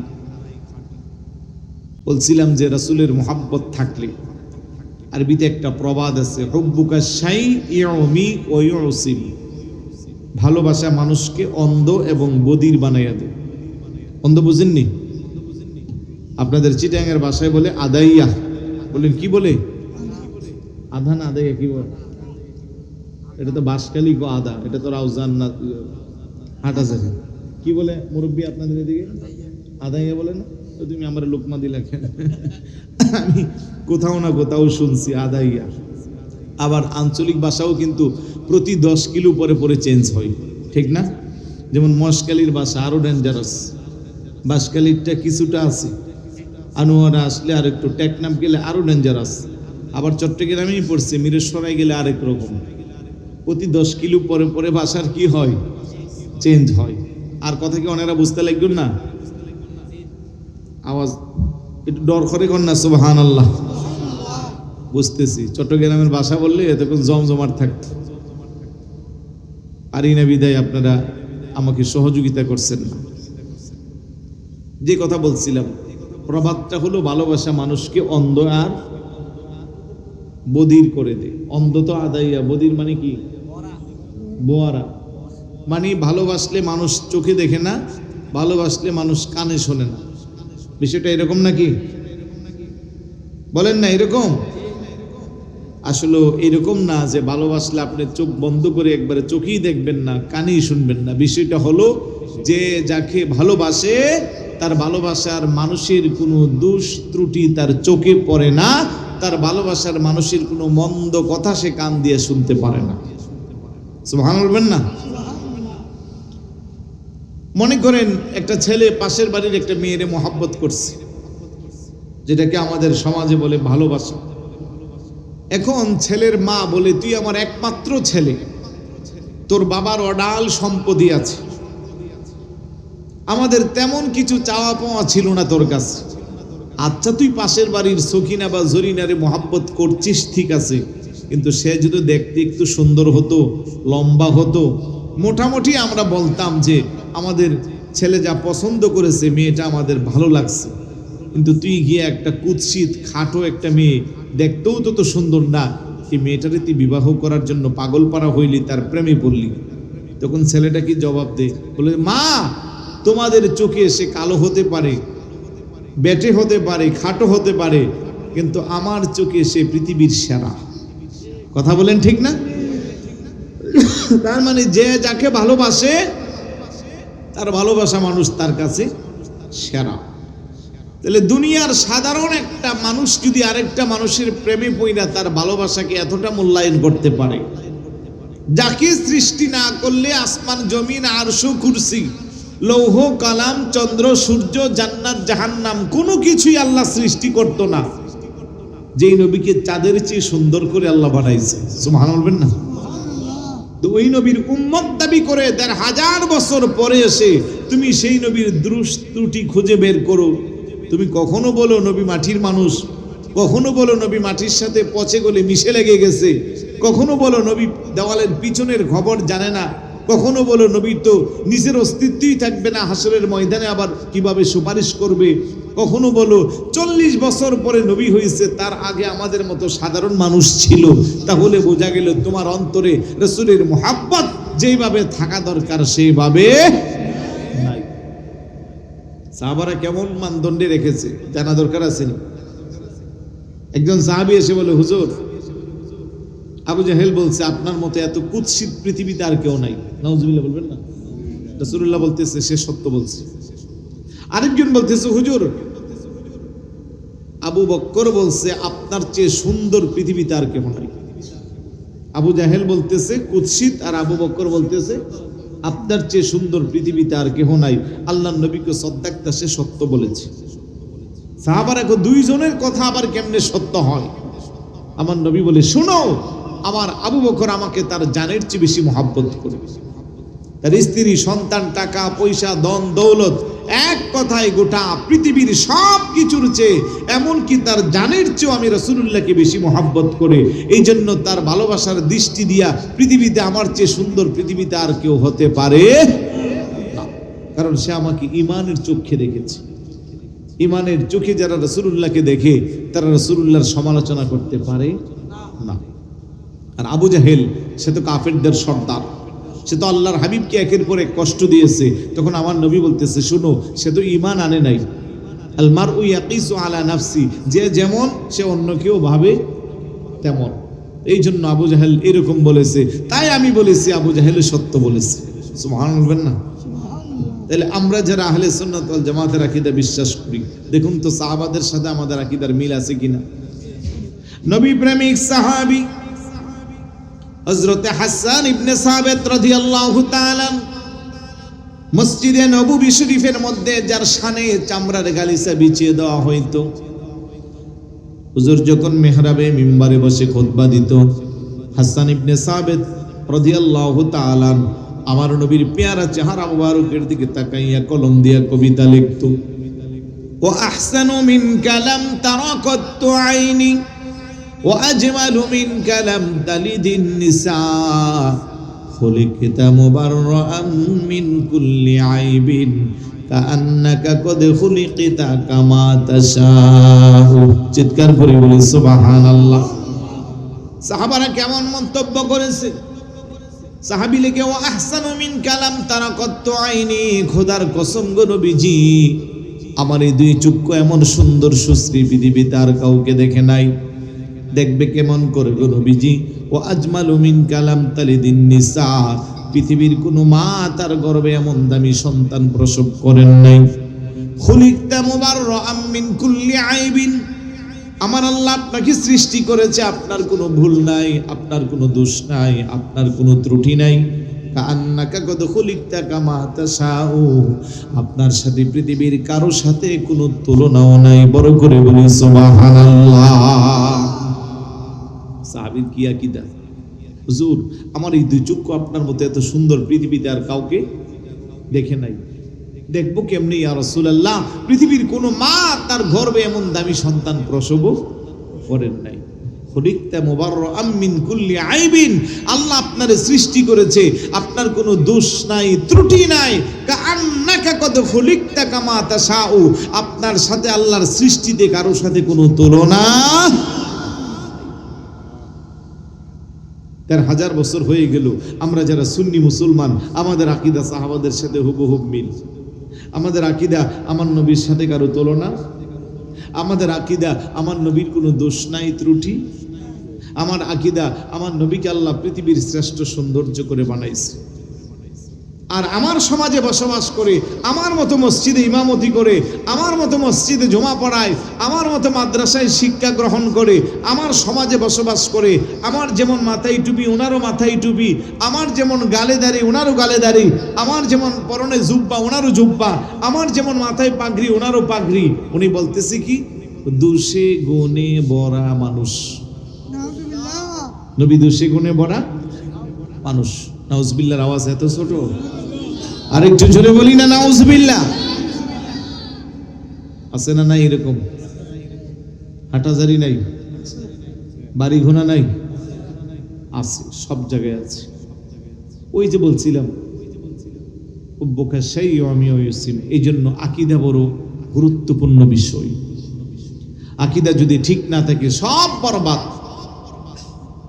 আকীদা ঠিক থাকলে সব ঠিক।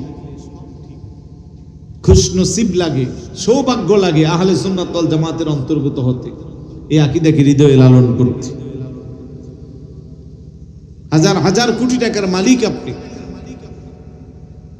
15 বার 20 বার হজ করেছেন, উমরা করেন বছরে কয়েকবার, কোটি কোটি টাকা দান করেন, আকীদা নষ্ট, এ আমল ইবাদতের কোনো মূল্য নাই।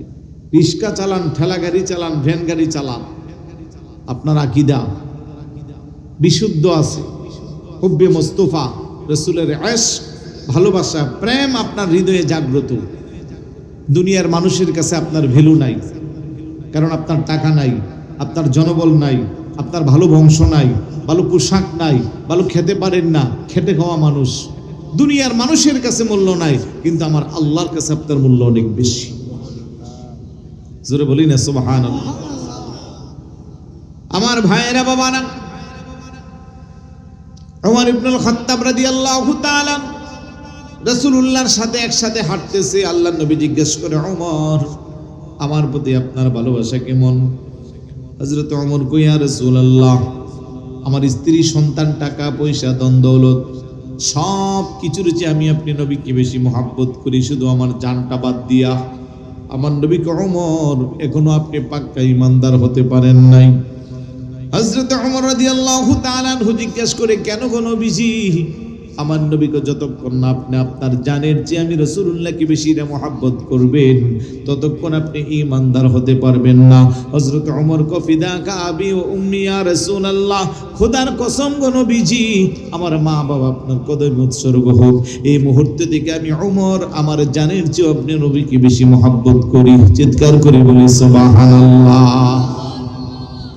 আমার নবী কয়, এখন থেকে আপনি পাক্কা ঈমানদার। সুবহান বলবেন না?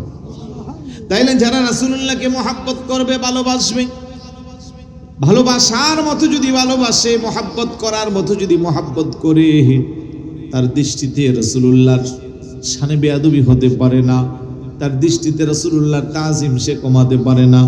যেহেতু আল্লাহ সুবহানাহু ওয়া তাআলা রাসূলের তাজিম আমাদের উপরে ফরজ করে দিয়েছেন। আল্লাহ বলেন, লিতুমিনু বিল্লাহি ওয়া রাসূলিহি ওয়া তুআজ্জিরুহু ওয়া তুওয়াক্কিরুহু ওয়া তুসাব্বিহুহু বুকরাতাও ওয়া আসীলা। তোমাদের মধ্যে যে কেউ লিতুমিনু বিল্লাহি ওয়া রাসূলিহি, শর্ত 1 নম্বর আল্লাহ এবং আল্লাহর রাসূলের প্রতি ঈমান যখন আল্লাহ। বান্দা এবার তোমার 2 নম্বর হলো ওয়া তুআজ্জিরুহু ওয়া তুওয়াক্কিরু, রাসূলুল্লাহকে সম্মান করো, তাজিম করো, রাসূলের আনিত বিধানগুলো পালনের মাধ্যমে রাসূলকে সহযোগিতা করো। 3 নম্বরে ওয়া তুসাব্বিহুহু বুকরাতাও ওয়া আসীলা, সকাল সন্ধ্যা আল্লাহর তাসবিহ তথা ইবাদত বন্দেগী করো। বড় করে বলি সুবহানাল্লাহ। দুঃখজনক হলেও সত্য, এই সমাজে ইমানদার পাওয়া যায় যারা খুব বেশি নিজের পাক্কা ইমানদার দাবি করে। এই সমাজে আমলি পাওয়া যায় যারা সকাল সন্ধ্যা আল্লাহর ইবাদত বন্দেগী করে। ঈমান আর আমল নিয়ে তত মারামারি হয় না, এই সমাজে যত মারামারি হয় সব আকীদা নিয়া। কথা কোন ঠিক কিনা? অথচ আল্লাহ ফয়সালা করে দিল, আমার এবং আমার রাসূলের প্রতি যখন তুমি ঈমান আনবা, 2 নম্বরে তোমার দায়িত্ব হলো তুআজ্জিরুহু ওয়া তুওয়াক্কিরু, রাসূলকে সম্মান করা, তাজিম করা।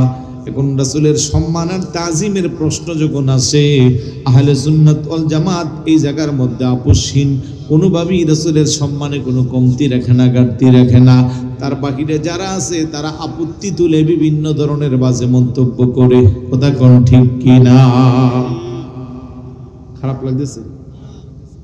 কথাগুলো কি বুঝতে অসুবিধা হচ্ছে? এই জন্য আমাকে বলছে আহলে সুন্নাত ওয়াল জামাতের বিশুদ্ধতার তুলনামূলক পর্যালোচনা। এখন তুলনা করলেই তো অনেকের মনে কষ্ট, অনেকে বলবো আমাদের কি বলতেছে, কারণ তুলনা না করলে ভালো মন্দ কম্পেয়ার না করলে বোঝা যায়। আপনি বাজারে সদাই কিনতে গেলেও তো 3 দোকান দেখেন, এক্সপায়ার ডেট দেখেন, ভিতরে ঠিকঠাক আছে কিনা, পণ্য ভালো কিনা, ঠিক না? সকালে বাজারে মাছ কিনতে গেলে আপনি এত স্মার্ট মানুষ, আপনার সারা শরীরে খুশবো, কিন্তু ঠিকই আপনি কেনার সময় মাছে একটা আঙ্গুল দিয়ে চাপ দেন, টিস্যু দিয়ে আবার মুছে ফেলেন আর কি, না হয় সাবান দিয়ে ধৌত করেন, কিন্তু মাছটা যেন খারাপ না আসে সেই জন্য কি করেন, আঙ্গুল দিয়ে চাপ দিয়ে দেখেন ঠিক আছে কিনা। তো দুনিয়ার একটা মাছ যত দাম দেয় কিনেন, 1 দিন 2 দিন 3 দিন 1 সপ্তাহ খাওয়ার পরে এটা এমনি শেষ হয়ে যায়, ফ্রিজে রাখলেও আর বেশ কয়েকদিন থাকে, ঠিক না? তো এত দামি জিনিসটা 1 সপ্তাহ 15 দিনে শেষ, কিন্তু আপনি তাকে কম্পেয়ার করার জন্য, তুলনার জন্য নিজের স্বচ্ছ হাতটাকে ওইখানে লাগাইয়া চাপ দিয়ে দেখেন ঠিক আছে কিনা।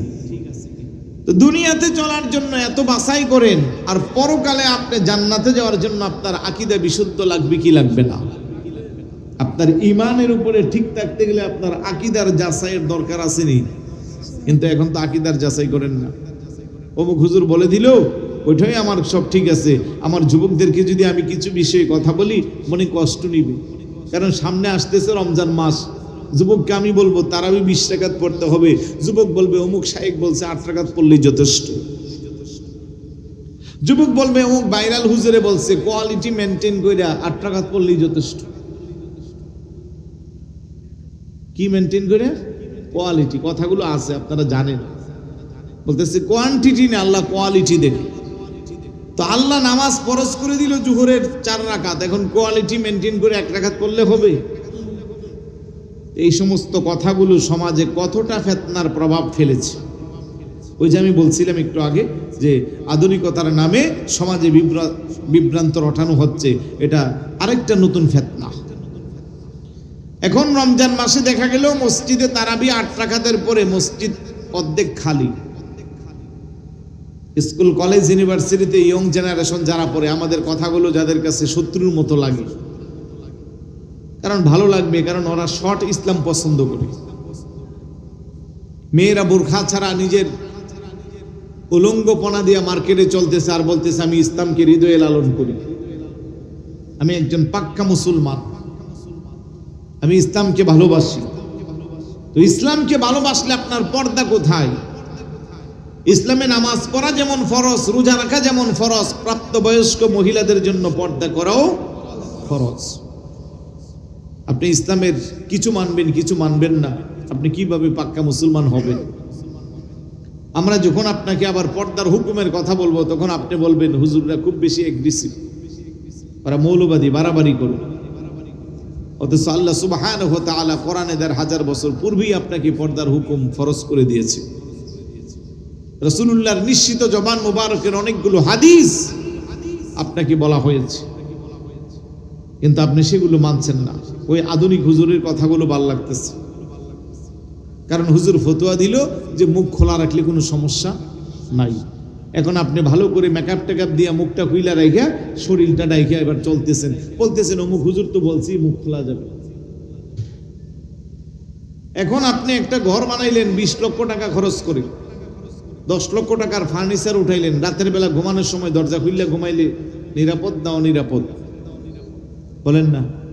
ঘুম থেকে ওইটা ভিতরের ফার্নিচার পাওয়া যাবে, স্বর্ণ অলংকার টাকা পয়সা কিছু থাকবে? তো সারা শরীর ডাকলেন, আপনি ফেস খোলা রাখলেন, সারা বডির সৌন্দর্য হলো ফেস, ঠিক না? Face is the beauty of body, বডির সৌন্দর্য হলো ফেস। আপনি এটা খুললা গেলেন, তাইলে আপনার পর্দা হইল? বলে হুজুর অমুক হুজুর তো ফতোয়া দিছে, এই জন্য আমি বলতেছি অমুক হুজুর তমুক হুজুর আমার আদর্শ না। আমার আদর্শ কোরআন সুন্নাহ ইজমা কিয়াস, আমার শরীয়তের উৎস, আমার আদর্শ পেয়ারা রাসূল। তাহলে এইভাবে ফতোয়া দিয়া সমাজে অনেক বিশৃঙ্খলা রটাচ্ছে। 8 টাকাতের পরে যুবকরা বের হয়ে যাচ্ছে, কিরে ভাই কেন? অমুক হুজুর বলছে 8 টাকাত পড়লেই চলবে, অথচ 8 টাকাতের কোনো হাদিস তারাবির অধ্যায় নাই। 8 টাকাতের হাদিস যেগুলো আছে এগুলো তাহাজ্জুদের অধ্যায়। তাহলে এইভাবে আপনি যখন বিশৃঙ্খলা সৃষ্টি করবেন, তখনই আপনার সাথে কম্পেয়ার করে আমি আমার খাঁটিটাকে বের করতে হবে। ওই যেটা বললাম যে একটা সদাই কিনলেও আপনি কম্পেয়ার করেন, কিন্তু আকীদার এই কথাগুলোর ব্যাপারে আপনি যাচাই বাছাই করেন না। যেটা সহজ এটাকে আপনি খুব তাড়াতাড়ি মেনে নেন, হবে না তো? আপনি আপনার আক্কল দেমাগ জ্ঞান কাজে লাগাবেন। বলে আমি কি বিজ্ঞ আলেম? না, আপনি বিজ্ঞ আলেম নাই বিধায়ী তো আপনি বিপদে পড়ছেন। আপনাকে বিজ্ঞ আলেমের শরণাপন্ন হতে হবে। আমি একটা বলবো, উনি একটা বলবে, উনি একটা বলবে, সবগুলা তো আর একসাথে এক হতে পারে? তখন আপনি আরো বেশি করে যাচাই বাছাই করবেন। মুযহাবের ইমামদেরকে আজকে তুচ্ছ তাচ্ছিল্য করা হচ্ছে। যারা করছে তারা যদি এরকম বিজ্ঞ হতো যে কোরআন হাদিস থেকে গবেষণা করে সঠিক মাসআলাগুলো ইস্তেমবাত করতে পারছে, তাহলে মেনে নিতাম। তাদের তো অধিকাংশ বিশুদ্ধ করে কোরআন তেলাওয়াত করতে পারতেছে না। তাদের সামনে কোরআন খুলে দিলে কোরআনের তাজবিদ কাওয়াইদ অনুযায়ী তারা বিশুদ্ধভাবে কোরআনও পড়তে পারে না। তারা কি করে আবার মাযহাবের ইমামদেরকে সমালোচনা করে, তারা কিভাবে আবার বিশ্ববরণ্য বিখ্যাত ইসলামিক স্কলারদের সম্পর্কে বাজে মন্তব্য করে, যাদের জীবনী দেখলে দেখা যায় এক একজনে এত বেশি স্টাডি করেছে, এত বেশি ইসলামের খেদমত করেছে। যেমন আলা হযরত ইমাম আহমদ রাজা খান ফাজিলে বেরলভী রহমতুল্লাহ আলাইহি, ওনার লিখিত কিতাবের সংখ্যা প্রায় ১৫০০। সুবহানাল্লাহ বলবেন না? ফতোয়া রিজভী একটা আছে যেটা 30 খণ্ডের, যেখানে প্রায় ২২,০০০ পৃষ্ঠা। এরকম ১৫০০ কিতাবের রচয়িতা যিনি, ওনার ফায়সালাকে আপনি ডিনাই করে ফেসবুক মুফতি আর ইউটিউব মুফতি তার ফতোয়া আপনি নিয়ে নিচ্ছেন। যাদের জীবনটাই গেল গবেষণা করে, তাদের কথা বাদ দিয়া ওই আমার মতো কলিমুদ্দি সলিমুদ্দি মাদ্রাসার বারান্দাও যায় নাই, ক্রিকেট খেলতো, ওই ডেন্টাল ডাক্তার ছিল, তাদের ফতোয়া নিয়ে আপনি দ্বীন ইসলাম চালাচ্ছেন, তো আপনি বিপদে পড়বেন না? কে পড়বে? এই জন্য সব কিছুর ঊর্ধ্বে আহলে সুন্নাত ওয়াল জামাত। খাঁটি আহলে সুন্নাত বলেন, বেজাল বলেন, অনেকে অনেক দাবি করবে, কিন্তু ভাই দাবির সপক্ষে দলিল লাগবে। এই যে আমি একটু আগেও প্রমাণ দিলাম, সাহাবাদের আকীদা ১৫০০ বছর পরে আমাদের আকীদা এক। কোনো পার্থক্য আছে? জোরে বলুন আছে। কিন্তু আহলে সুন্নাত ওয়াল জামাতের আকীদা বাদ দিয়া বাকি যারা আছে তাদের আকীদা দেখেন না কতটা নড়ে বড়ে। তারা সুবিধাবাদী জিন্দাবাদ, যখন যেভাবে মনে চা মানুষকে গোমরাহের দিকে দাবিত করে, নিজেদের স্বার্থের জন্য উল্টাপাল্টা ফতোয়া দেয়। কেমন ফতোয়া রে বাবা! এগুলো বললে আবার অনেকে রাজনৈতিকভাবে টাইনা নিয়ে যাবে। তথাকথিত এক ব্যক্তি বলতেছে, নির্দিষ্ট একটা প্রতীককে ইন্ডিকেট করে বলতেছে, অমুক মার্কায় ভোট দিলে 18 কোটি মানুষ নামাজ পড়লে যে সব সেই সব পাইবেন। এটা কি হলো? আপনি রাজনীতি করেন, আপনি বাংলাদেশের নাগরিক, আপনার অধিকার আছে। যেখানে হাতের 5টা আঙ্গুলই সমান না, এক বাবার ঘরে 5টা সন্তান হলে এক একটা এক এক রকম হয়, সেই দৃষ্টিভঙ্গি থেকে আপনি রাজনীতি করতেই পারেন, আপনার যেটা ভালো লাগে এটা করেন, আমি ওইখানে ইন্টারফেয়ার করার কোনো অধিকার রাখি না। কিন্তু আপনি তো ইসলামের নামে উল্টা ফতোয়া দিতে পারেন না। কথা বলেন ঠিক না? কবরের প্রশ্ন তিনটা, মার রব্বুকা ওয়া মা দীনুকা ওয়া মান নাবিয়ুকা ওয়া মা কুনতা তাকুলু ফি হাক্কি হাদার রাজুল আল্লাযী বুইসা ফীকুম। আপনি ফতোয়া দিতেছেন, কবরে তিনটা প্রশ্ন করব, তুমি কোন দল কর্তা, তোমার নেতাকে তুমি কোন মার্কা ভোট দিছো? নাউজুবিল্লাহ বলবেন না? তো ইসলামের অপব্যাখ্যার সীমানা কত মাত্রা আপনি ছাড়িয়ে গেলেন ভাই। সহিহ বুখারী শরীফের হাদিস, ১৫০০ বছর পূর্বে আপনার রাজনৈতিক দলের নাম, মার্কার নাম, আপনার নেতার নাম আছিল। আপনি কিভাবে উপব্যাখ্যাটা দিলেন? আপনি বলতেছেন আল্লাহ সিদ্ধান্ত নিয়ে ফেলছে অমুক দল ক্ষমতা যাইব।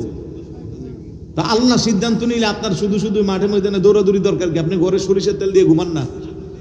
আল্লাহ সিদ্ধান্তের উপরে কারো কোনো ফাইসালা আছে ভাই? একটু জোরে বলুন, আছে? এগুলো মানে কয়টা বলবো?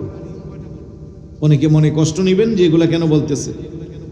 কিছু কিছু বিষয় না বললে হয় না, কারণ আপনার ঈমান রক্ষা হবে কি করে?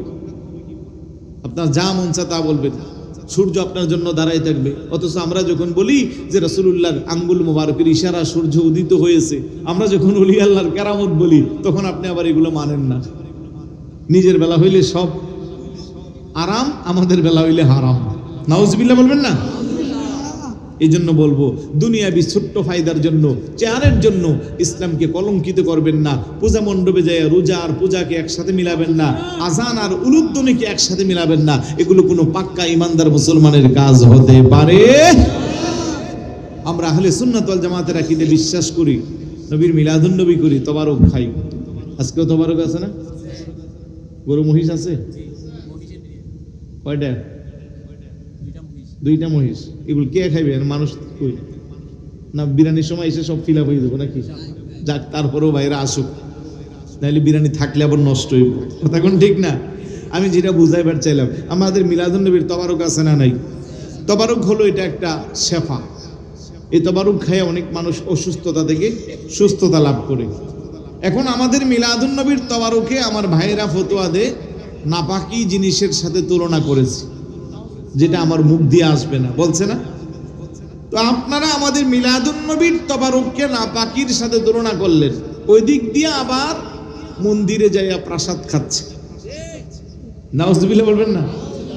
আমরা নবীকে দাঁড়াইয়া সালাম দেই, আমাদেরকে বলতেছেন বেদাত। আর আপনারা মন্দিরে যাইয়া ওইখানে গীতা পাঠ করতেছেন দাঁড়াইয়া দাঁড়াইয়া। আরো কি বলতেছে গো, দীর্ঘদিন পরে আমরা পূজায় আসতে পারে আল্লাহর দরবারে শুকরিয়া আদায় করছি। কোন মুসলমান কি পূজায় মণ্ডপে যেতে পারে? কোন মুসলমানের সাথে কি পূজার কোনো সম্পর্ক আছে? পূজা এটা হিন্দু ভাইদের ধর্মীয় উৎসব, ওরা করবে, আমাদের কোনো আপত্তি আছে? যার যার ধর্ম সে পালন করবে, স্বাধীন বাংলাদেশ। তাহলে দেখেন, এই কথাগুলো যদি আমি না বলি, আপনারা ঈমান রক্ষা করবেন কেমনে? এটা আমার বিষয়, আমার আলোচনার বিষয়ের কথা, এই জন্য বলতেছি। তো এই জন্য বলবো ভাই, ইসলামকে এতটা সহজ বানাইয়া কাটছিট করে একেবারে নষ্ট করাও যাবে না, আর ইসলামকে টেনে কঠিনও করা যাবে না। ইসলামটা যেমন আছে আপনার আমার কাছে তেমনই রাখতে হবে, ওইটাই নিরাপদ। ওলি আল্লাহর মাজারে শিরিক করার জন্য যাই না, বেদাত করার জন্য যাই না। আপনারা আমাদেরকে অপবাদ দেন তো তারা মাজার পূজারী। পূজার সাথে সম্পর্ক মন্দিরের, পূজার সাথে সম্পর্ক মূর্তির। কোনো মাজারে মূর্তি আছে? কোনো মাজারে মন্দির আছে? মাজারে চাইলে সর্বোচ্চ পাওয়া যাবে কোরআন শরীফ, ওজিবা শরীফ, তসবিহ, তাহলিল। আরো বেশি পাইলে নাও আগরবাতি, মোমবাতি পাইবেন। কথা কোন ঠিক না? ওইখানে যাচ্ছি আমরা রাসূলুল্লাহর সুন্নাহ, আল-আন আলা ফাজুরুহা ফাইন্নাহা তুযাক্কিরুল আখিরা ফাইন্নাহা তুযাক্কিরুল মাউত। আল্লাহর নবীকে তোমরা বেশি বেশি কবর জিয়ারত করো, জিয়ারতের মাধ্যমে তোমাদের পরকালের স্মরণ হবে, মৃত্যুর স্মরণ হবে। সুবহানাল্লাহ বলবেন না? রাসূলুল্লাহর একটা সুন্নত আদায়ার্থে আমরা ওলি আল্লাহর মাজার জিয়ারত করি, আর আপনি বলতেছেন আমরা পূজা করি। এই জন্য আল্লাহকে সারা জীবন তোরা আহলে হককে পূজারি বলতে বলতে আমি আল্লাহ তোদেরকে এবার অটোমেটিক মন্দির পূজারি বানাইয়া দিলাম। নাউজুবিল্লাহ বলি, আর একটু জোরে বলি নাউজুবিল্লাহ। এই জন্য অনুরোধ করবো, ইসলাম কারো বাপদাদার সম্পদ না, ইসলামকে ব্যবহার করে, টুপি দাড়িকে ব্যবহার করে ভুল ব্যাখ্যা দিয়া মানুষের ঈমান নষ্ট করার কারো অধিকার নাই। আমরা আহলে সুন্নাত ওয়াল জামাতের আকীদা বিশ্বাস করি, এই পথে এই মতে আমরা কিয়ামত পর্যন্ত থাকবো ইনশাআল্লাহ। নামাজ যখন আদায় করি, নামাজের মধ্যে সবাই সূরা ফাতিহা পড়ি, তখন বলি ইহদিনাস সিরাতাল মুস্তাকিম সিরাতাল লাযিনা আনআমতা আলাইহিম। পড়ি কি পড়ি না? আল্লাহর কাছে বলি, আল্লাহ ইহদিনাস সিরাতাল মুস্তাকিম, তুমি আমাকে সহজ সরল পথে পরিচালিত করো। সিরাতাল লাযিনা আনআমতা আলাইহিম, যে পথে যে মতে তোমার নিয়ামত প্রাপ্ত ব্যক্তিরা রয়েছে, অর্থাৎ যে পথে চললে তুমি নিয়ামত প্রাপ্ত, তোমার নিয়ামত পাওয়া যায়। তার জবাবটা আল্লাহ সুবহানাহু ওয়া তাআলা অন্যত্র দিয়েছেন, ওয়া মান ইউতি'িল্লাহ ওয়ার রাসূল ফাউলাইকা মা'আল্লাযীনা আন'আমাল্লাহু আলাইহিম মিনান নাবিয়্যিন ওয়াস-সিদ্দীকিনা ওয়াশ-শুহাদা'i ওয়াস-সালিহিন ওয়া হাসুনা উলাইকা রফিকা। চিৎকার করে বলি সুবহানাল্লাহ। আল্লাহ আমার নিয়ামত প্রাপ্ত ব্যক্তি হলো চার ক্যাটাগরির। মিনান নাবিয়্যিন, নবী যারা, ওয়াস-সিদ্দীকিন, সিদ্দিক যারা, ওয়াস-শুহাদা, শহীদ যারা, ওয়াস-সালিহিন, আল্লাহর নেককার বান্দা যারা। সালিহিনের মধ্যে ওলি আল্লাহ আছে না নাই? আর একটু জোরে বলুন, আছে না নাই? তাহলে নামাজে বলি, আল্লাহ তুমি আমাদেরকে নবীর পথে, সিদ্দিকদের পথে, শহীদদের পথে, আল্লাহর ওলিদের পথে চালাও। আর নামাজ থেকে বের হইয়া বলি, ওলির মাজার ভাঙ্গো, ওলির মাজার ভাঙ্গো। মাজার জিয়ারত করা শিরিক, মাজার জিয়ারত করা বেদাত। তাহলে বোঝা গেল নামাজের ভিতরে একটা, বাহিরে একটা। আর এই দ্বিমুখী আচরণ যারা, তাদেরকে বলা হয় মুনাফিক। কথা কোন ঠিক কিনা? আল্লাহর নবী বলে, আয়াতুল মুনাফিকি সালাসাতুন, মুনাফিকের আলামত হলো তিনটা। ইজা হাদ্দাসা কাযাবা, যখন সে কথা বলবে মিথ্যা বলবে। আমরা সাম্প্রতিক সময়ে দেখতেছি মিথ্যার ছড়াছড়ি, আছে না নাই? ও ইদা হাদ্দাসা কাযাবা ও ইদা ওয়াদা আখলাফা, যখন ওয়াদা করবে ওয়াদার মধ্যে সে ওয়াদা ভঙ্গ করবে। ও ইদা তুমিনা খানা, আর আমানত রাখলে সে আমানতের খেয়ানত করবে।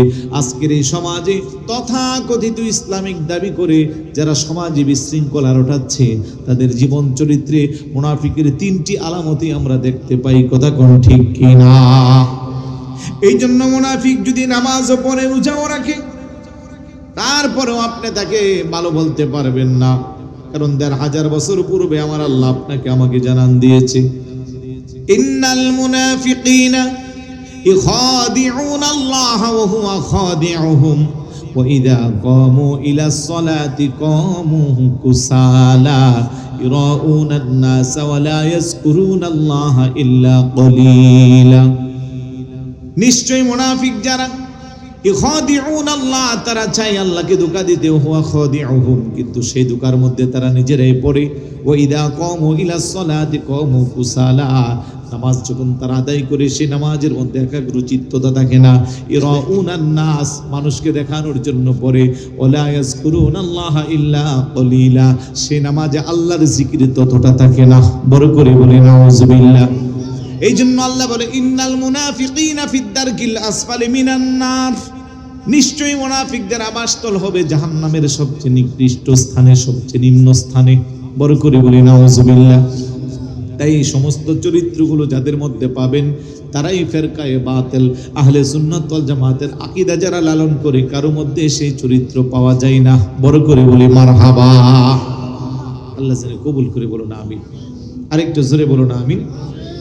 প্রায় 2 ঘন্টার মতো আমি আমার বিষয়কে সামনে রেখে কথা বলার চেষ্টা করেছি ক্ষুদ্র জ্ঞানে। ভুল ত্রুটি ক্ষমা করে আল্লাহ যেন আমাদের প্রত্যেককে এই কথাগুলোর উপরে আমলে দেওয়ার তৌফিক দান করে। জোরে বলো না আমিন। যারা দাঁড়িয়ে আছেন ভিতরে বসে যান। এখন আজকের মাহফিলের অন্যতম আলোচক সুদূর ঢাকা থেকে এসেছে বিশিষ্ট লেখক গবেষক হযরতুল হাজ আল্লামা মুফতি মাসউদ রিজভী মাদ্দাজিল্লাহুল আলী। উনি চলে আসছে, নির্দিষ্ট সময়ই চলে আসছে। তো আমি আর সামনে পারছি না, আপনারা সবাই ধৈর্য ধরে বসেন। আজকে যেহেতু সমাপনী দিবস, বোধহয় আখিরি মুনাজাত 4টার আগে হবে না, নাকি এরকমই একবারে ফজর পর্যন্ত। এটা আমি অনেক বছর আসেন না? তাহলে ঠিক আছে। আমাকে অনেক চাপাচ্ছিল আমার কি আমিন ভাই, মানে মাসুদ ভাইয়ের সময়টা আমারে দেওয়ার জন্য। আমি বলছি আমি গভীর রাতে আলোচনা ভাল লাগে না, 12টার পরে হইলেই কেমন যেন আনইজি লাগে। কিছু কিছু জায়গায় করতে হয় যেগুলো দরবার কেন্দ্রিক থাকে, এবং বাৎসরিক দরবার হলে ভক্ত মুরিদরা আসে, ওদের আর যাওয়ার জায়গা থাকে না। কিন্তু গ্রামেগঞ্জের মাহফিলগুলোতে আপনারা এই যে আসতেছেন যাচ্ছেন, রাস্তায় যেই মানুষ আসছে এগুলো বসলে অন্তত ফ্যান্ডেল 3টা লাগবে, ঠিক না? কারণ বড় বড় 2টা মহিষ, 20-30 ডেক বিরিয়ানি, এগুলো কি হাওয়া থেকে ওরাল দেওয়া যাবে? এগুলো তো আমাদের পেটেই যাবে। যাদের পেটে যাবে তারা কিন্তু ঘোরাঘুরি করতেছে, সময় মতো চলে আসবে। তো যাই হোক, বাড়িতে চলে যাবে ঘরে ঘরে। তো যাই হোক, সবাই চলে আসে। উনি ঢাকা থেকে আসছে। আপনাদেরকে উপস্থিতি ভালো না দেখলে কথা বলা কিন্তু বক্তার কষ্ট হয়ে যায়, ঠিক না? অনেকে ফতোয়া দিব, মাইক লাগাইছে হুজুর অনেক দূরে, আলোকসজ্জা যেহেতু বেশি আছে, আমরা ঘরে বসে শুনবো। ঘরে বসে শোনা আর এখানে আসা পার্থক্য আছে না নাই? তাই বলবো যে একটু চলে আসেন। শেষ করার আগে আবারও দোয়া করছি সেই আল্লাহর বান্দিনীর জন্য। আজকে এলাকায় একজন আল্লাহর বান্দিনী আল্লাহর ডাকে সাড়া দিয়ে চলে দিয়েছে। আল্লাহ যেন ওনার কবরটাকে জান্নাতের টুকরা বানিয়ে দিয়ে বলুন আমিন, এবং ওনার শোকাহত পরিবারকে যেন ধৈর্য ধারণ করে উত্তম বদলা দান করে বলি আমিন। এই মাহফিলের দিনে দিন তরক্কি দান করছি, এবং আগামী বছর যেন আরও আজিমুসানভাবে মাহফিলটি সংগঠিত হয়, সেই জন্য আপনাদের আন্তরিকতা, এলাকাবাসীর সহযোগিতা, আমাদেরও যদি সহযোগিতা করার থাকে করব ইনশাআল্লাহ। আল্লাহ সবাইকে কবুল করুক। আসসালামু আলাইকুম ওয়া রাহমাতুল্লাহি ওয়া বারাকাতুহু।